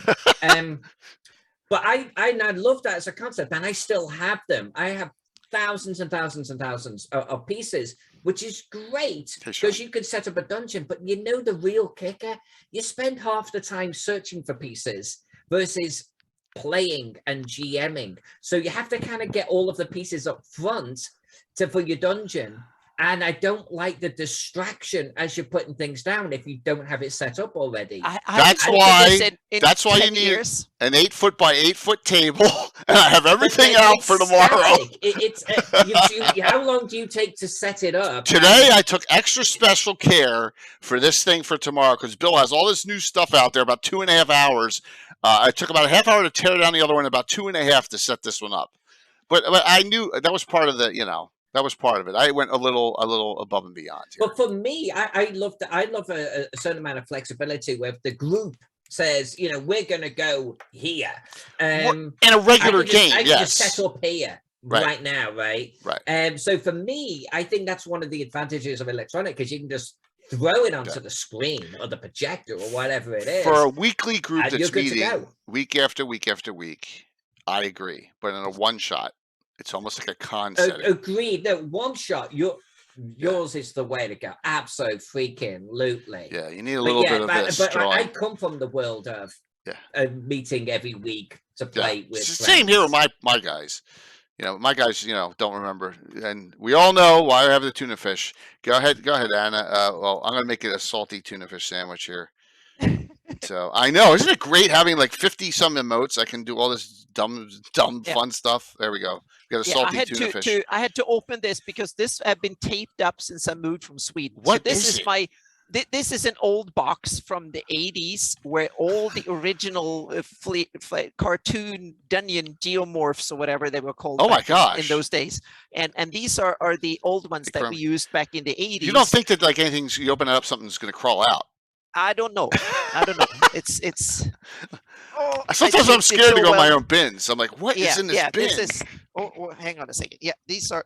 Now we have it. Dust. These are cool. I haven't looked at them for. Oh my gosh. These have been used in years. So it's actually. Oh, those are roof tiles. So I'm going to show the basic one. So let's hope that you can see. This is a room. So right. Okay. Look like this. Yeah. So these are from the 80s. That's usable. I think it was it's usable. And these are like thick papers. You can cut them into. They came in large sheets, and you can cut them into whatever shape you want. And then you have all sorts of things like they come in. They came in 2 or 3. So this is like Dunyan floor. The other one was like fancy floor. That's not bad. That's not bad. Yeah, I mean, and then you have like crenellation on city walls, and there's even for mine you have these kind of there was. This is old school here, Jay. This is how it's old school. I used to game. I always used the dry erase board with the big squares on it. I mean, we still have them. There were even for mines. There were even these kind of rails. Yeah, that's a step up. That's an upgrade from what we were doing. Oh yeah, we have lots of them, and you have like. That's cool. Wooden palisades from that's cool. and wooden stairs and stuff. So meaning there were tons of this stuff, and they even have, oh, this one is a little bit messed Then up. you get some but player that they knocks have it like all. boats and Oh, stuff. I know, you and put then it's on. all, it's like, well, I've had people knock into my table. Tom Yeah. fell into the table Yeah. once, and Yeah, I had a and you big have mountain like, up, and there were, yeah, caves Mount St. like Helens. this. Yeah, with the little squares. Yeah, you had some Eh, good stuff yeah. in there. So this is fantastic. You even have roofs you can put on top of city maps and stuff. So then you lift it off so you had the roofs when it was outside, and then you typically took off the roof and you had the inside. And there are even some furniture and stuff like that. So there's statues. You have things like Cool. like statues like this. You can wonder where I that comes remember from. that. It's like you from and the I had the Fire same Sandbox. sets, Anna. Oh yeah, I think this was the I'm only set. blast from the past here. Yeah, it was the only set you can get from back in the 80s. So I have a There we whole go. setup, but it's kind of messed up now a bit. And Oh, you these got are like cool. curved stairs and stuff. It's fantastic. Look at all this great stuff. So what I'm thinking about doing is, for my own Dynamap, I scanned these and then I used them in Photoshop. Well, yeah, and my that's own. kind of like, wow, look at that. Yeah. Kind of like what I'm showing right now from Alyssa's. This Yep. is the crypt Mhm. set. So there's a whole bunch of stuff Look at like that. that. That is awesome looking, Alyssa. Yeah, so I have tons of them. They're outside things. Hang on a second, I need to open. I haven't opened this in. I think like, there's two conversations going on. I know, I'm that's not sure. okay. Mhm. That's okay. So I'm showing, yeah. So we'll start the back here. So I got Alyssa's crypt set open, which is cool. Yep. And all of these that you see, these are on Roll20. They're Oh yeah, on, sorry. Yep. No, we're good. We're Forge. good, Anna. Yep. They're on. I said this that one's one of my third favorites. one. That Oh, is- yes. that- Yeah, that all is of really these are cool. out there. That is really cool. So we can see what Alyssa got her inspiration from to some degree here. Yeah. So yeah. Oh yeah, no, Anna, you're right. They are hugely. I mean, look at the map behind me. I mean, Yeah. hugely Mhm. inspired by Yep. what you're sort of talking about. And I there. think that was the only thing back in the early 80s when these came out. I don't think there were much alternative. There was only one manufacturer, and I forgot who printed them, but you can buy them in sheets at the game store. So Yeah, this is The cool. thing that really got me into this, Jay, was actually drawing Teagle a few years ago for God. Talking about Because there was so huge. many custom things that I had to do for Teagle. It kind of just got me on a look roll. at that. So on my Patreon, I basically promised that I will give a brush pack away every month, but it's kind of become like a PNG set. So I Right. actually give these to my patrons. But then I make them available on the VTT channels, all of them. You can find my stuff out there. So my patrons are coming up for re-up for Alyssa, and I think the monthly fee is $54 a month, yearly, annuals. I think 54 comes out to. Is that right? That sound right? I have a $5 level, a $10 level. Right. I think there's a higher. discount if you buy it Yeah. yearly. Is like And there's a 10%. discount if you buy for the Yeah. year. Yeah. Yeah. So. Yep. And every month I try to throw one of these out. Yeah, this is great. Yep. I mean, this really and you can use these in Photoshop, for, whatever you're using. You know, just Yeah, well, I mean, if you're using even Campaign Cartographer or Dungeon Designer, you can just bring these in. They're just PNGs, if you know. Yeah, and here are all the you got buildings in here too. Above you of a chapel. Yeah, that's part of like a crypt sort of set. So we've got mausoleum pieces and things like that in there. Yeah.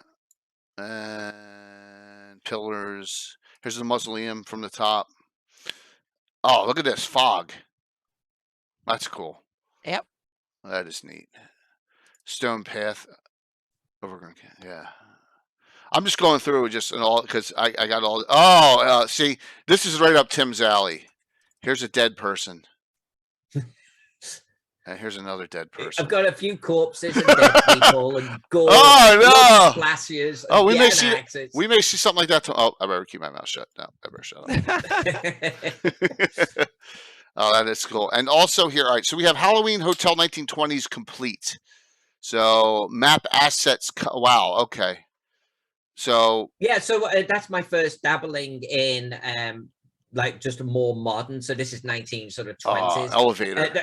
What I wanted to do is actually do like a hotel, let's say in the 1920s, then a hotel modern day and a hotel future. So if you play like Cyberpunk or something, here's some map components. If you do a modern game, here's some map components. If you're doing Call of Cthulhu 1920s, Here's the map components, but have them all thematically the same.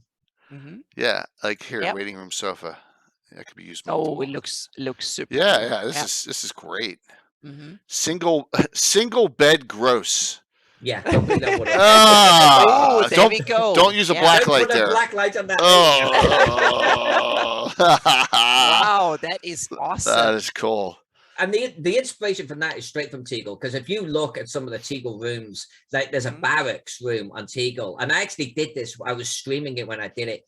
Every bed is different, and they have different stains and different things going on with it. I want bedding. It just has the grossness printed on it. That's funny. That's funny, Kafir. Yeah, hi, Kafir. Well, Kafir, I still have your Greyhawk map in a tube. I haven't framed it yet. I Yep. need to frame it, so I need to get that framed. And we need to mention that Kfir was our guest on our live show at GaryCon, and he done a Greyhawk map on Capskin. That was and skin. that Rob Phantom has now, and I have one of the prints from it with upgraded prints, which is really nice. So, yeah, that's cool. This is a year in review, first year in review of the show, Kafir. So we're good at doing that. No worries. Absolutely. All right. So there. Wow. Well, I am a Patreon member. I rarely download stuff because I just me. I'm a table, but I know that maybe Tim could get Halloween 2021 complete. Let's see what we got here. Oh. Yeah, so I try to do ones that are thematic if there's a holiday or something coming up. So did a Halloween one last. Terrible lights. October-ish. Look at that. It could be will-o-wisps or something. There's even a Christmas pack in there too, which we released in December. Thanks, Gary. I'm sorry. What is there? What's here? There's a holiday pack, like a Christmas pack. Oh, okay. Ooh. Has it got a crazy Santa in here? No. a Santa with a hatchet or something. Yeah.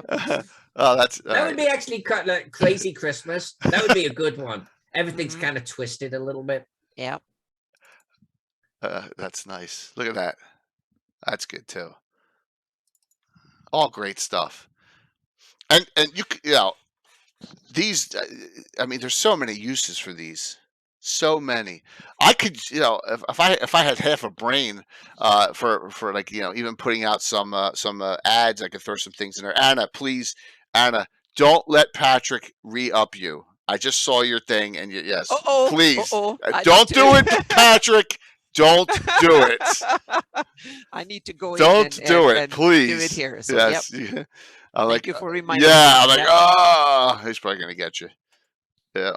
Yeah. I'm trying to save. Yeah. Trying to save. Look, that's neat too. Nutcracker style. Nutcracker style. Oh, they're cool. You can utilize them in a standard D&D setting too. Those are perfect lanterns. Awesome stuff.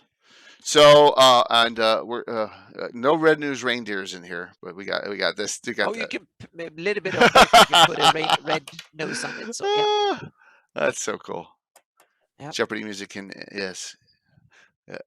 Anime being that 2-hour window where that really is annoying for. It's super, super annoying for Prime people where they can't re-up once it goes out and they got to wait 2 hours. Because they try and make it so that you get pissed off and then you just say, you know what, I'm just going to do the monthly thing. Yep. So anything you want to highlight in here, Alyssa, from all these? I mean, you got bedrolls in here for campsites. Yeah, this is cool. Sort of campsite. Yeah, this is cool too. Yes. There's a few different bedrolls. There's a few different tents. Yes, you got all different tent colors in here. Look at that. Yeah. Stone benches. That's neat. Gear. Oh, this is cool. Stack gear.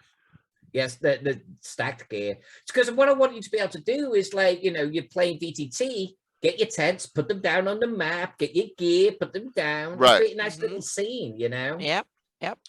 Yeah, I still have to go back to this. Sorry, Tim. No, Tim's not a dead animal person. Oh, but look here, they put flowers on them on the grave. There we go. Crowd of people. Yeah, that was for the I think the games one, the amphitheater one. Okay. I've got a few mourning people for the graveyard one. Slay. Nice. Wow. So now you own them all, Jay. well, yeah. Thank you very much. I do Patreon you, so that I feel better. Well, there you go. Yes, I just. So now you don't have to download them. I can move them to you. It's like whenever Anna puts out a new shield, I'm like, Anna, I don't want to download them. Can you just put them in a Dropbox for me, or put them in my desk? It's like, you did another 200, Anna. I can't, Yeah. But there is, I can mention that there is coming a first collection of the first 200 will come very shortly in one zip file for everybody. So and there's a whole bunch of new ones coming too. So that will be included. So yeah, so it's coming. I have 30. I think it's about 30 new ones that I'm upgrading, and I think I'm over 220 or 230 now or something. So it's coming. Yeah. All right. So I want to ask this question, which we didn't ask in relation to this. What ones? Now we know about Roll20 and we know about Fantasy Grounds. What other ones have you either worked with, used, or someone's asked you to do something for? Like, doesn't matter. I put something in Astral. Astral as well. Okay. Yeah, okay. and it took me forever to get an account open, and like the upload process of getting things in there is real pain in the ass. And I think they're closing now. So it I wasn't think so worth too. any I of the think effort. development ended on it, unfortunately. Yeah. So yeah. Yeah, I've been looking a bit at BattleMap.io. I was a patron of them when it started up, and it's it's one of these. There's a new crop of VTTs that are true 3D, meaning Fantasy Grounds, Roll20, and the old traditional VTTs are top down, and you put like flat JPEGs or PNGs and similar images in there, and then you can draw lines and put tokens around. But there's now a new breed of virtual tabletop that started with Battle Map Simulator or Tabletop Simulator back like 5-6 years ago. Well, these are for board games too. Exactly. That started with board. Now there is a new generation of these coming out that are dedicated for role-playing games. That some of them are basically simulate a tabletop, and you put the minis and stuff like that on it.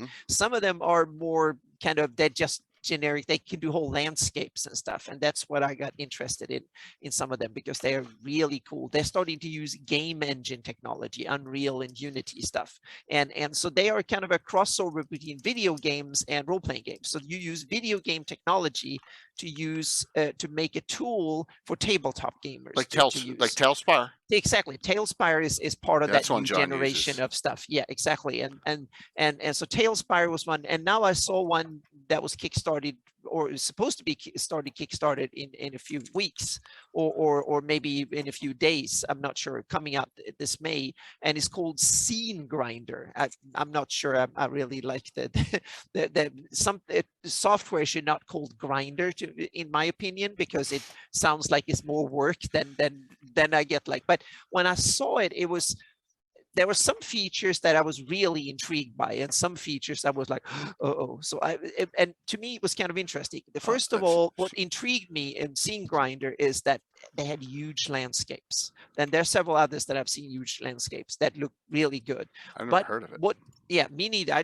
That was something Kickstarter gave me an update a couple of days ago, and the models and stuff looks fantastic, but the lighting and the mood and stuff looks like from something from the 1990s. So it was, yeah, there you go, there you have it.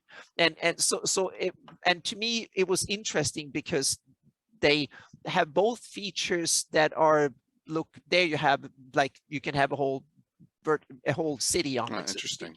And there's some of them that are geared towards VR and stuff, which I think it's, to me, the idea of playing role-playing games with the goggles on me seems like complete counterproductive, so to speak. So I think it's way too early. I think, but and now I'm going to make a prediction. I think in 10 years time, I think XR or augmented reality, I think, will be perfect match, because if you can have some fancy glasses that makes you see cool stuff and you can still see your players and talk to them and all that, that might be the perfect match. But we're not there yet. Technology is not anywhere near good enough yet. Yeah, this looks like Eye of the Beholder. Exactly. That's what this looks like. Yeah. Exactly. It's some of it looks old and decrepit and past, but some of the features are really cool. So it's so, to me, so interesting that they have a lot of cool stuff, but also a lot of things that are kind of weird. And one of the other things with the scene grinder that to me was interesting, it's the first 3D tabletop, virtual tabletop that has full built-in rules and all that stuff, so to speak. So it's a fantasy grounds but 3D, that in a way. And to me that seems like the 3D virtual tabletop starts to come of age, but they're not there, in my opinion, and this is my opinion only, they're not there yet, but they will be. And Tailspire is one of these generation like Battle Map IO that have really cool, cute looking, very effective graphics, great moods, looks fabulous, fantastic. Both of them looks absolutely gorgeous. And you can model and you can kind of build and do cool stuff, but they are very limited in space because most computers aren't super powerful, so they can't render enormous environments and stuff yet. So there are clear limitations. And I see, John uses it pretty effectively in his game at Blue Box, but I see where it is a strain broadcasting it, embedding it, and then broadcasting it. Yeah, and that's why I'm thinking that these are early days for that type of tool. But when today's top of the line graphics cards and game machines, when they will be mainstream in 4 or 5 years, these tools will be fantastic, I think. And you also will have built up, just like we have, like Alyssa showed so well, meaning when you have a whole bunch of cool assets from the get-go, so you can actually have them developed for 3D just like we have them for 2D. That's when I think, so I think we're still 3, 4, 5 years out before the 3D virtual tabletop can be really useful for a lot of gamers without investing hundreds of hours and a lot of tricky work. But it's so wonderful to see these tools because you need the trailblazers. Otherwise, you will not have the cool tools in the future. Right. That makes total sense. Yeah. So we're seeing a new generation of really cool. So keep an eye on the VTT field, because it's one of the most innovative in the whole RPG industry. When rules and books and publishing forms have been pretty much standard now for 20, 30 years, and you haven't changed that much in rules and stuff. Meaning 5e has been, that type of gaming has been standard for a decade now. But in virtual tabletops, things change every 6 months, and there's new cool tools coming out, and so it's a very innovative field. And I don't think we've seen what will really work yet. We've only seen what embryos of what can be really cool in 5 to 10 years. Can I soapbox for a second? Is that Sure. okay, both of you? Yeah. It's okay, Alyssa? I've done it for 5 minutes. Yes, of course. Okay. So I love all that. I see that we haven't even scratched the surface yet in what we do, because 3D printing has come such a long way in the last 18 months. I mean, unbelievable stuff we're able to put on our table now. And one of my sponsors will do anything we ask of him. Like at Gamescape, if we said we need this, he will build it for us. And that is like, wow, I can do that now. So like, for example, with Altamira, we're going to have buildings, and and Jeremy's going to say, which buildings do you want to highlight? And we're going to add them, and we're going to have STLs for them in the Kickstarter, for example. Like, we're going to actually have the Altamira buildings done in 3D prints. And it's just like, I think that, with the technology, with mapping, I guess I have a niche mapping because I keep everything. I take pictures of it, and it's there forever, so I'm just soapboxing that the way we play is still advancing. Yeah, and I think that's one of the cool ways, meaning there are now more ways to play than it's ever been before. That's true, Anna. Meaning you can play using the Skyrim engine and sit and use, meaning you can play it almost like a video game, but talk to each other and stuff. Right. So you have that's one end of it, and the other end is you just use the theater of the mind and pencil and erasers and a character sheet. Meaning then you have, and then you have all sorts of other things, from physical terrain to with miniatures to hand drawn Sharpie things on a large piece of paper to real terrain, etc. Meaning you have so many cool ways of playing role-playing games that we never had before. But DM Chromie, you added one thing that I forgot to mention, and that's really cool. AI. Alchemist is a really cool tool, so to speak. Has AI in it? Yes, Dungeon Alchemist, and that's another really interesting feature that I just need to mention when we dig into trends and stuff. Those are the earliest forms, and what Dungeon Alchemist did, you can Google it and probably find it. They kickstarted like a year ago or 6 months ago or something like that. Very successful. It's a dungeon cartography tool. So you basically make dungeon maps in full 3D, and you can export it out as 2D into Fantasy Grounds, Roll20, and stuff like that. But the cool twist with Dungeon Alchemist is that you simply just tell how large a room you want, and then you say that I want that to be a room in an inn, a fancy inn, or a royal palace. I want the throne room in a royal palace.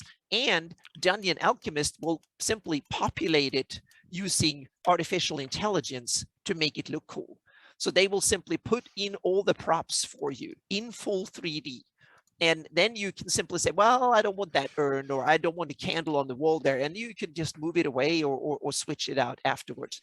But what it can do is that it can populate a dragon lair for you, so to speak. Maybe not the dragon lair right away, but the idea is that you can do a lot of different cool rooms and stuff already. And I see, because a lot of the stuff that we do have basic rules, and when you have basic rules, you can use instead of have random roll tables like we used to back in the day, you can let the computer random roll it for you and show it in 3D, the result. Yeah, I mean, that's basically interesting. So I think that there is a lot of cool features for that you can speed up the process and get something that looks fabulously cool in seconds, so to speak. Very cool. And put Alyssa and me out of work, and we have to figure out something else. I don't think that's happening. No, soon. But what I'm saying is that we need to tweak what we do, because the world is changing a lot, so to speak. Right. And we need to be prepared for that. And I think that cool creativity, there is always a market for it. But we need to tweak what we're doing, because there is cool things. And I'm a sucker for these new tools too. So yeah.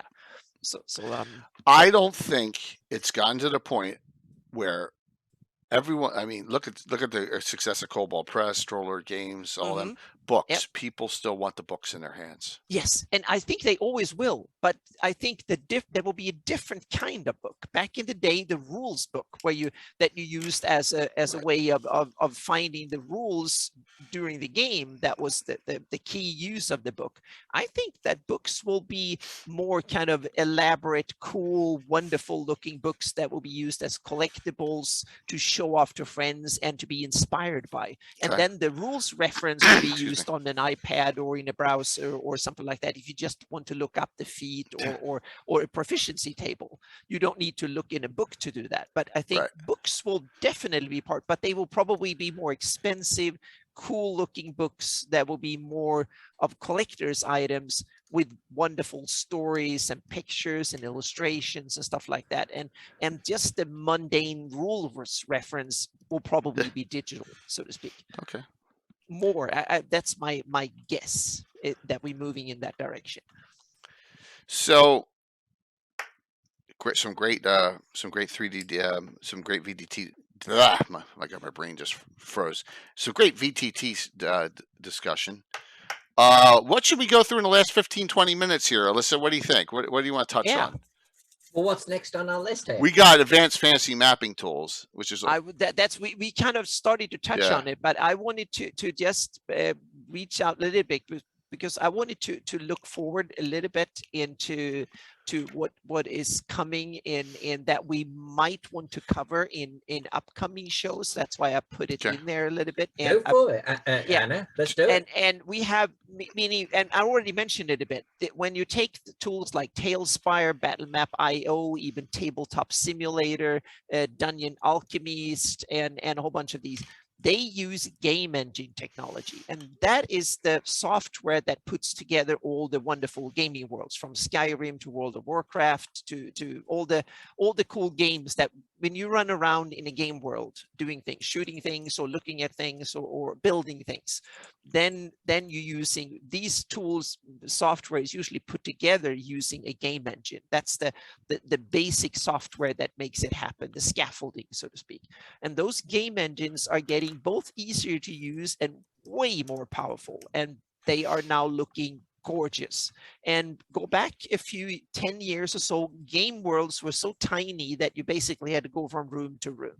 And then anyone who played role-playing games on computers back in the day, they either look cartoonish, or they were tiny little worlds that you had levels, is the term in video games, that you load a little level and then you played in it, and then you open the door and you loaded another little level. Like Diablo. But nowadays, yeah. exactly. But nowadays you can play in enormous worlds. I mean, you can walk for miles in directions and you can have whole worlds. And that kind of technology is coming into tabletop role-playing games as well. And the Tailspire and Battlemap.io tabletop simulators and so on, they are just the first generation of this, and they are using game engines that are 1 or 2 generations old. They're not using the latest. Now the latest generations of game engines, Unreal 5, Unity 4 or 5, or I forgot which version they now make it possible to even maps on my scale can be imported. You can have whole worlds in there. You can literally have almost a planet to play with.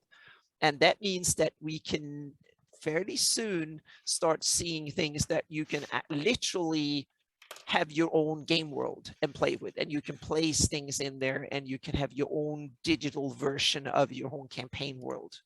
And that's where I see tools going in the not too distant future, within 10 years or so. And probably within 5, you will have virtual tabletops that will be not only a place where you put your miniature around, but basically your campaign storage too. Let's go back here.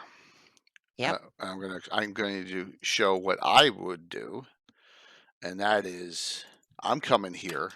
Yeah. And I am, utilizing.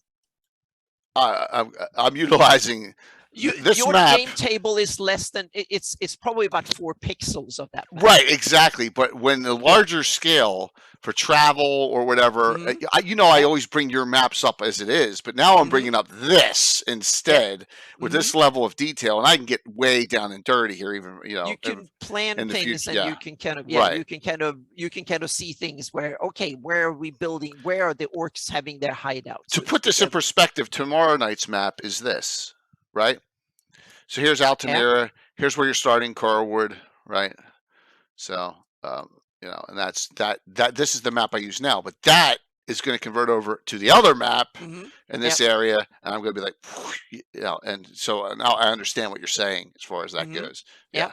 And it's cool. Coming, and the next step is to take, and that's what will be my job in coming years, is to make the terrain and the details and the world of details to put in for other people to make cool looking castles and dungeon rooms and assets of various kinds and stuff that you can play with. And I would want to see a 2D 3D kind of hybrid, because there are some areas where I think 2D is exceptionally good, like battle maps and village maps and stuff like that. It's easy because you can sketch things.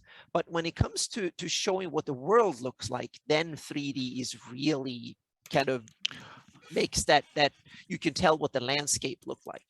And there is, so I think that there will be a kind of a use of it. And once DMs start using sexy cool tools, it's going to, more and more DMs are going to start using these tools, especially when you can tweak them. And I think that's the key. A DM, most DMs, you don't want to play in exactly the world someone else made up. You want to make in your version. Absolutely. Meaning, we ruined that city, so now we want to ruin there. Or we blew a hole by sending in a meteor swarm or whatever. Or we burned down that forest. We played Living Greyhawk. We killed everyone. Yeah, exactly. I'm sorry, and I think that most DMs, tools that can have adaptability and be tweaked between sessions and for prep and stuff like that, those are the tools. Meaning flexibility, I think, is the key. And the first generation tools don't have much of it, and that's where I miss a lot of the on the tools that are out there today. It's hard, really hard to do. And I think Dungeon Alchemist showed the promise of the future, so to speak. In the far future, you could basically dream up the terrain, and you can just start painting hills, and then say, oh, I want the old craggier hills, and I want forests on them, and you'll be able to paint them in there, and they will show up. And those are the kind of I'm playing with alpha versions of these tools now, and they are years in the making before they're good enough for DMs to. Now, right now, you have to spend 500 hours figuring out how the damn tool works. But in a few years, that will be 100 hours. And in 5-6 years, it will be 10 hours. And you can run it on any laptop. That's when these things will be in every DM's hands who wants them. That they will be part of the tool. So they're definitely coming. Yeah. Well, it's making my life easier with when I'm not DMing and when Tim's DMing remotely. Oh my gosh. Yep. Yeah, it makes my life a heck of a lot easier to use another program. So, so it's definitely coming. So short term, we will have cooler VTTs full of Alyssa and a bunch of other fantastic cartographers, full of their PNGs and JPEGs and assets and stuff that you can quickly put together a dungeon map or a city map full of intrigue and stuff. And in probably about 5 years' time, you can start putting these things into a 3D map where you can put your virtual miniatures and stuff, and things like tail spires and others will come of age, truly come of age. And in about 10 years' time, you can step out, and it will not be a little house or a little street with a few houses. It will be a country. And you can play in a country, and you can kind of, you have the whole kingdom in one go, and you can kind of set up shop, and you can say, oh, my castle is on that hill, and the dragon lives over on that other hill. Now we're going to go out there and slay it, so to speak, and see things. It's going to be a blast. I mean, the next couple, I'm excited. It's like, may you live in interesting times. I'm not going to talk about real life BS, but I'm talking about gaming wise. And, I mean, right now, I think it's interesting because we have, and like, Jay said, not everyone wants this, and the cool thing is we can play using the whole range from pencil and character sheets only to full-blown Skyrim kind of like environment. You can play any way you want, and I think there will be interesting new hybrids of tabletop video game RPGs that we haven't seen yet that will come. So I want to ask this question of Alyssa. Yeah, I played in your Cthulhu game. Do you VTT Cthulhu a lot? No, not at all. Okay. In fact, I've got thousands of miniatures for Call of Cthulhu and never use them. Because it's theater of the mind for me. Okay. And that's I'm not saying it in a snobby ass way either. It's just Call of Cthulhu lends itself to a very story-driven narrative sort of experience. And I want to put miniatures on the table, but they almost distract from the horror descriptions that are going around. They make it more about the mechanics, and they start taking away the that what you're picturing in your mind's eye from what the keeper is describing to you. And again, it wasn't by design. I have the miniatures, I really do. But 99.9% of the time, I find that they pull away from the game. Like I set up a pyramid-like sort of battle map encounter semi recently because it was turning into a miniatures. It was complex. It was turning into a miniatures fight. There was dozens of creatures that the players are in World War I sort of armored cars, And it was intended to be that way. And I thought it'd be fun for them to be in these armored cars and be firing machine guns at flying Mego. And it was fun. But that's the only time that I've had to use miniatures for tracking things and spatial sort of awareness. Otherwise, the rest of the time, I'm going to describe the corridor. I'm going to describe the room of what you see, what you hear, what you smell.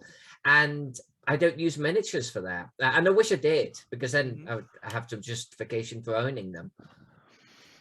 I wanted to ask the question because I was wondering if like you play with people all over the country, and like, do you still do it descriptively over Zoom, or that doesn't happen? Every time that I've played or run, I should say, virtually, I've still just done descriptions. Okay.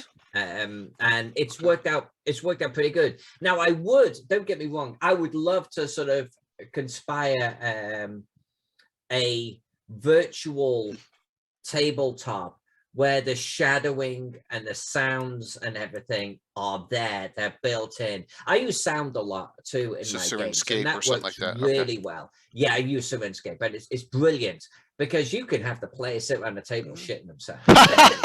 That's the tool. And the funny thing is that I've worked at conventions and stuff with Syrinscape, and I have several other friends who also do sound effects, and that's something I want to start using in my games. And now you have various tools that you can sound can work really well, particularly because the players will just be sitting there, they'll be talking, they'll be doing whatever they're doing. You do bar guest howl, and suddenly they'll go, what was that? What was that? And that's brilliant. It works so well. If I could get the maps and everything to work in a non-intrusive way and add to the spook factor, I would probably do it. But you don't need them if the players are going to a museum just to sort of like talk to the curator. You don't need them if they're going to a library to research some books. So it have to be some set pieces where they are adding something. Yeah, and then you can, instead of using a full-fledged map, you can just use an illustration of a room or illustration of a terrain. Instead of showing a detailed map, you can kind of show them a landscape photography, or you can show them a picture of what it looks down the corridor, just so they get the mood, so to speak, the occasional picture of it. And I do that a lot because I love to play historical sort of things. I will either have illustrations or photographs, and I'll hand them out as appropriate. For what they see and what they're experiencing. I went gangbusters on that with, let's say, Cairo, Egypt. I had hundreds of pictures that I had researched, but I think that's where props also come into it. I handed out a prop of a menu at the Shepherd's Hotel that I had gone off and researched, which was an actual menu, and I got the right fonts that the Shepherd's Hotel used, and so on and so forth. I actually had a chef tell me what each dish was and what was in it, so I could describe it to the players. Wow. That's the type of experience I like, or tool I like to enhance the experience. And I had also music, hotel music, and background sort of people talking and everything through Syrinscape. So but would that then be added to if I set it up like on a map? Probably not. Don't need that, right? I make it more about the players are here experiencing it. It's you're experiencing it, not the miniature on the table. It's you. Here's the menu. You can hear the music, blah, blah, blah, blah, blah. And I think that works so much better for Call of Cthulhu. Yeah. And also don't see maps as one, meaning there's a sliding scale between illustration and map, so to speak. And you can use the whole range from pure illustration to pure map, so to speak. And choose the style and the purpose, depending on the purpose, what you want, so to speak. And start thinking, and this is again, meaning different game styles have different needs when it comes to maps, and some games have lots of needs, and in some games like Jay doesn't need a lot of maps per se, but he needs the physical stuff on the game table that is a form of map. It's a prop map made of props. It's basically a fancy version of you doing the military, where you use little pieces of rocks and stuff, and you make it a sand table map on the ground to show things for an assault, whatever it is. And Jay used a fancy game table full of fantastically made props to do it. But it's one form of map, because it's a representation of something that don't exist. But in order to make it come alive, so to speak, and visualize it. And that's the main purpose of a map, to visualize a spatial concept, so to speak. Well, What I would like to do actually one day is a J-like setup with all 3D printed terrain, for something like a pulp Cthulhu storming the pyramid type of deal at a convention. And I'd love to set it up, and the objective is, you know, can you survive? Maybe you're in the heart of it and it's about getting out, whatever. I think that would look visually awesome, but it wouldn't really be Call of Cthulhu at that point. You know, it would be a different type of game. Yeah. And I was also thinking of having another scale, because we have the miniature scale. What is it, 25 millimeter or it's heroic. yeah. Right now, it's heroic 25 is the base. Okay. So Reaper puts in heroic 25. 25 itself is a hair too small for what's coming out now. 25 heroic 25 to 28 is where you want to be with your stuff. Sure, dude. Sure, Silver. Yeah, I was thinking doing a scale for large landscapes and have geomorphs of squares that on landscape that are like a mile by a mile, so you can build the large landscape and show for long overland journeys and stuff, and have different parts of the I don't know if you could see this, Anna, but I've actually got these little hexagons that are 3D printed. This is a little castle. And you can slot them together almost Mighty Empires style. I've seen their various cool stuff like that. And they are so freaking cute. It's like little printed animats right here. Yeah. So I was thinking, and the reason that, and I saw at SIGGRAPH 3 years ago now, I saw someone actually did landscape prints, real 3D prints of full color landscape. And I was like, I want that. I was like, whatever it cost, but then they say, oh, it only cost like $1,200 to get one printed. It was a sand printer that printed them specially and colored the grains using it. It was a very delicate method, and they had big scale versions for museums and stuff, but they cost thousands of dollars each. But as soon as full color, accurate color 3D printing can come out, that's when I will see if I can start 3D printing terrain bits, and so people can puzzle together, because I would love to have different realms sitting on walls and stuff like that too. That will be fantastic. So it's something I want to dig into, and I'm keeping an eye on the market for full color, realistic color 3D prints, but they're not ready for consumer normal level yet. So they're super expensive. Right. So super expensive. Still. Way super expensive. So you didn't think with us not having a real topic set that we'd get to the 2-hour mark. Well, we did. Yep. And we also have 90 to 100 people on almost all night, which is fantastic. Oh, wonderful. Thank you for all the support. Thank you so much. Wonderful people. Yeah, yes. Definitely. So what shall we say in closing here as we're winding this down? What do you think, Alyssa, Anna, on the 1 year? Lots of fun stuff coming. Yeah, hope that we can have a better second year, can be even better, and than the first. That was kind of a testing the grounds, so to speak. Well, and we, if you think about it, our first year was very much still deep in the COVID sort of, period. So true. This now we're coming out the other side of that. We're back into conventions and everything again. I think it's only gonna add and enhance the type of things we're talking about, the people that we're gonna have on the show. I think the second year is gonna be bigger, better, badder than ever before. Yeah, we can have maybe more than one live episode. Maybe we can have like 2 or something like that. That'd be fun. We never know. That would be fun. Yeah. I think that's likely to happen. Yeah. It's been a great first year, and I really appreciate you both, working with me. This has been fun, and now we're going to even have more Greyhawk content, which is really even more crazy. Yeah, we're going to be talking about Greyhawk. And by the way, Michael von Molku came on, and he's like, "What's this Wormthen thing?" Because he didn't even know. First of all, I don't think he even knew that those maps existed. I didn't even know that they were in that map a day or map a month thing. It's in the back of the dungeon that they did during the Paizohawk era. Wow, but, I need to look into that. Yeah, to have them specific. Yeah, there's a lot of different maps in there. I used some of them. I know I used a Glade map from one of those back in the early 2000s. I'm almost positive.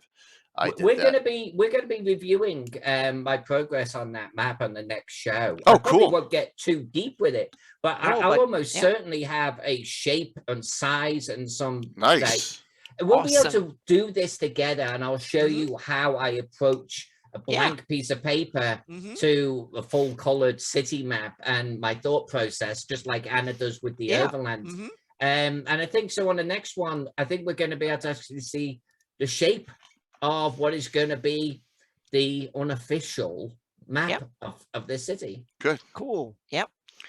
And for my projects next month, you will see hopefully a final version of the terrain, meaning elevation and stuff, and then some masking and some basic idea of what the different biomes and stuff will slightly move into. So the finalized of the basic terrain, and then start planning for the next step of actually putting color and more detail onto it. So Eventually figuring out the placement of the city too. You know, Mhm. getting Yep. that Yep. down.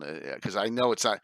There's no way it's going to be a perfect circle, which it shouldn't be. I mean, that's not Well, realistic. yeah, we can tweak it. Yep. Yeah, Mhm. absolutely. That's the big part of coming up now the next month. Yep. Any shout outs either of you would like to do tonight?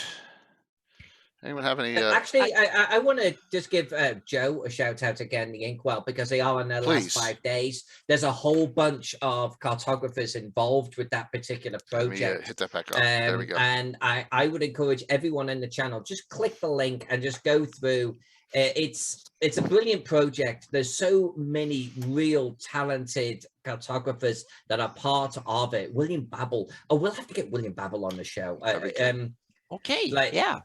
Right, the talent behind him is just stunning. I think there's a time difference we'd have to sort of figure out. But anyway, take a look at it. It's just stunning. Anything I say about geomorphic tiles, the sheer volume of them, even just dice, geomorphic dice, for heaven's sake, and the fact that there's even stories, written content behind every single tile. It's just nuts. It's worth throwing a few bucks at, I promise you. Awesome. Yep. And I've linked it right in chat, so please feel free to check that out. Hey, Windcaller, good to see you. Anna, anything else you'd like to discuss? I can say that there will be for my top tier patrons, there will be a deep dive into a settlement, how I go about mapping a settlement and its story, how you make it from the terrain, so to speak, and a lot of the considerations and stuff like that go in. So I'm working on it, and it turned out to be bigger than I thought. So that is coming very soon. There will be a whole new bunch of heraldry, and then there will be some more lore for my campaign lore for my mid-tier patrons. I'm not sure which I will spill the beans on first, so to speak, but there's a whole bunch of stuff to take from there. So that's the next things coming up on my Patreon, and the work on the 598 map is ongoing. So but it's more like watching paint dry. So it's kind of done, so to speak. And the atlas, Dwayne is working on the index. So hopefully in 3 weeks or something like that, 3-4 weeks, we can have the 576 2022 atlas wrapped up. So that is what's going on, so to speak. So yeah. Give me 1 second here. I'm filling up, and because I'm in a little. I'm floating, and I shouldn't be right now. I'm trying to get all these in order. I'm trying to get all the ones I have in order here. And I can thank, I have 345 patrons, which is a record. So thank you, everyone. And that's fantastic. Done enough to so there will be. Stick around for the giveaways, everyone, please. If you want to stick around for the giveaways. Here's what's going on. Tomorrow night, Anna and Alyssa will return, along with Ed Greenwood, Tony Winslow-Brill, Eric Boyd, and Eric Menke, who does have COVID, but it sounds like he's going to be able to play. He's going to be at home and just, sitting there. Hopefully it'll go. And adventure number 955, No Good Deed. Alyssa's character, Katarina von Kessel, is going to seek out 2-drink minimum in Carwood, and that's where we're going to go. I've given Alyssa's the backgrounds on how we start. And we'll go from there and see what happens. And Tim has to keep his mouth shut the whole time. That's all I'm saying. Tim, you can go, do your normal thing, but you you're going to be like, I know him. But yes, it's going to be a fun adventure. It's going to be a real cool one. I know Nightheart's on, but I may raid the Mandy Taryn tonight. I think I may raid Mandy tonight because she did play in my game show on Sunday night. I may raid her. So cool. Then to Sunday night, another legend shows up. This one's taking a long time, right, Anna? Mm-hmm. Roger Yep. Moore. The yes, I mean, what else can we say? Hey, Crimson, good to see you, man. Roger Moore will be on the show, and then I'll be talking to him about all his accomplishments. Editing, Dragon Magazine, Adventure Begins, my favorite, Return of the Eight, courtesy of Troy. This is not a reprint. This is a giveaway for Sunday night. This is an original Return of the Eight, which you cannot get on drive-through. So just note, this is not cheap, this one. All right. Very good condition. Return of the Eight by Roger Moore on Sunday nights. Gavin. After that, we're going to do, as Skagit doesn't like, we're going to do Assassins and Monks and other classes on the Monday night, another Monday Night Legends and Lore. Next week, I'll have an adventure on Thursday. The Sunday after this, we're going to finally do my Wall of Fame deep dive. We're going to start with Temple of Elemental Evil and a Village of Hamlet. All right. I know someone on YouTube just did that, but mine will be better. So sorry. You probably know who I'm talking about. And then the 11th, this week, I got the Slav Squad on. Don't have a special guest yet. Still working on it. If we don't have one, it's no big deal. But the whole crew is confirmed, so all 6 characters are in for that. All right. Anna doesn't know about this yet. This is 90%. 2 of the 3 are confirmed. Ed Greenwood is not 100. Is trying to 100% confirm for this date. Okay, this is going to if this date hits, this will correspond with our 200th Gavin show. Okay, this is. I don't even think I have a shout out programmed in yet. The Wizards 3 200th show celebration. Oh. Ed Greenwood, Jim Ward, and Jeff Grubb, all on the same show. Sunday, June 12th is right now. We're 90% set. It's just if Ed confirms, Jim and Jeff are both good for that date. So there you go. Have a Wizards 3 discussion just like in the Dragon magazines. So yes, it's probably the biggest amount of people. Yeah, this will be a true home run here.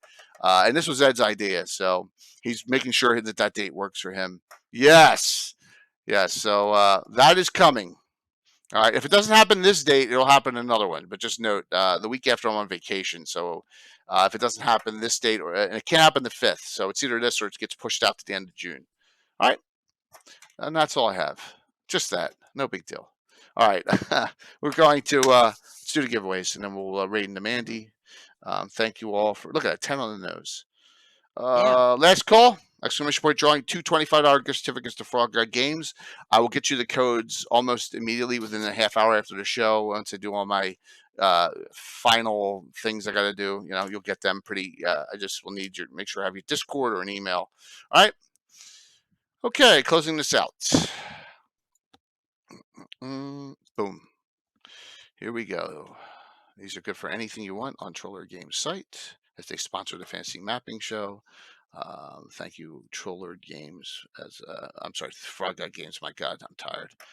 That's what happens when you work a full week and then you go into Goblin of Gaxanor. Wow, man, that's like 2. Did you? I think he won last night too. Wow, damn, that is awesome. Mm-hmm. As long as he's on the claim, Goblins of Gaxanor. I'm calling hacks. You got it. And Pat 66. As long as Pat 66 is on the claim, it is his.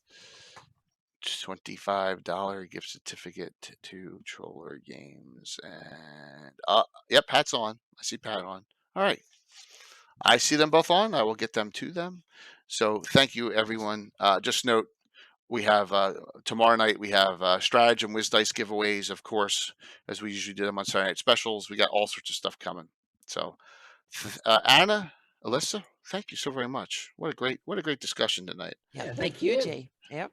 My And thank you, pleasure. And the everyone, for community. Yes. Thank you, yes community. coming here and watching us babble about. Yes, and sometimes It's a- babbling is a good thing because it's less contrived, right? You know, it's a good discussion. We had a nice one Yeah. tonight, and I've only hit the wrong button like four times tonight, so it hasn't been Yeah, that but bad. yeah. But just remember, I'm going to be a different person tomorrow night. Hmm. I'm mind gaming. All right, we'll see you tomorrow night, 6 o'clock EDT start, 6 p.m. EDT. Okay, right into the Mandy. Please give Mandy a follow, okay? When you get there.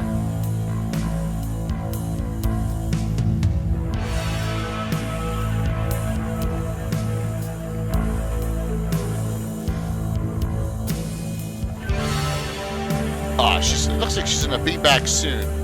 I hate that timing. Uh-oh. That's all right. Yeah. I'm still doing it. All right, almost 75. Awesome. 5, 4, 3, 2, 1. See you tomorrow night.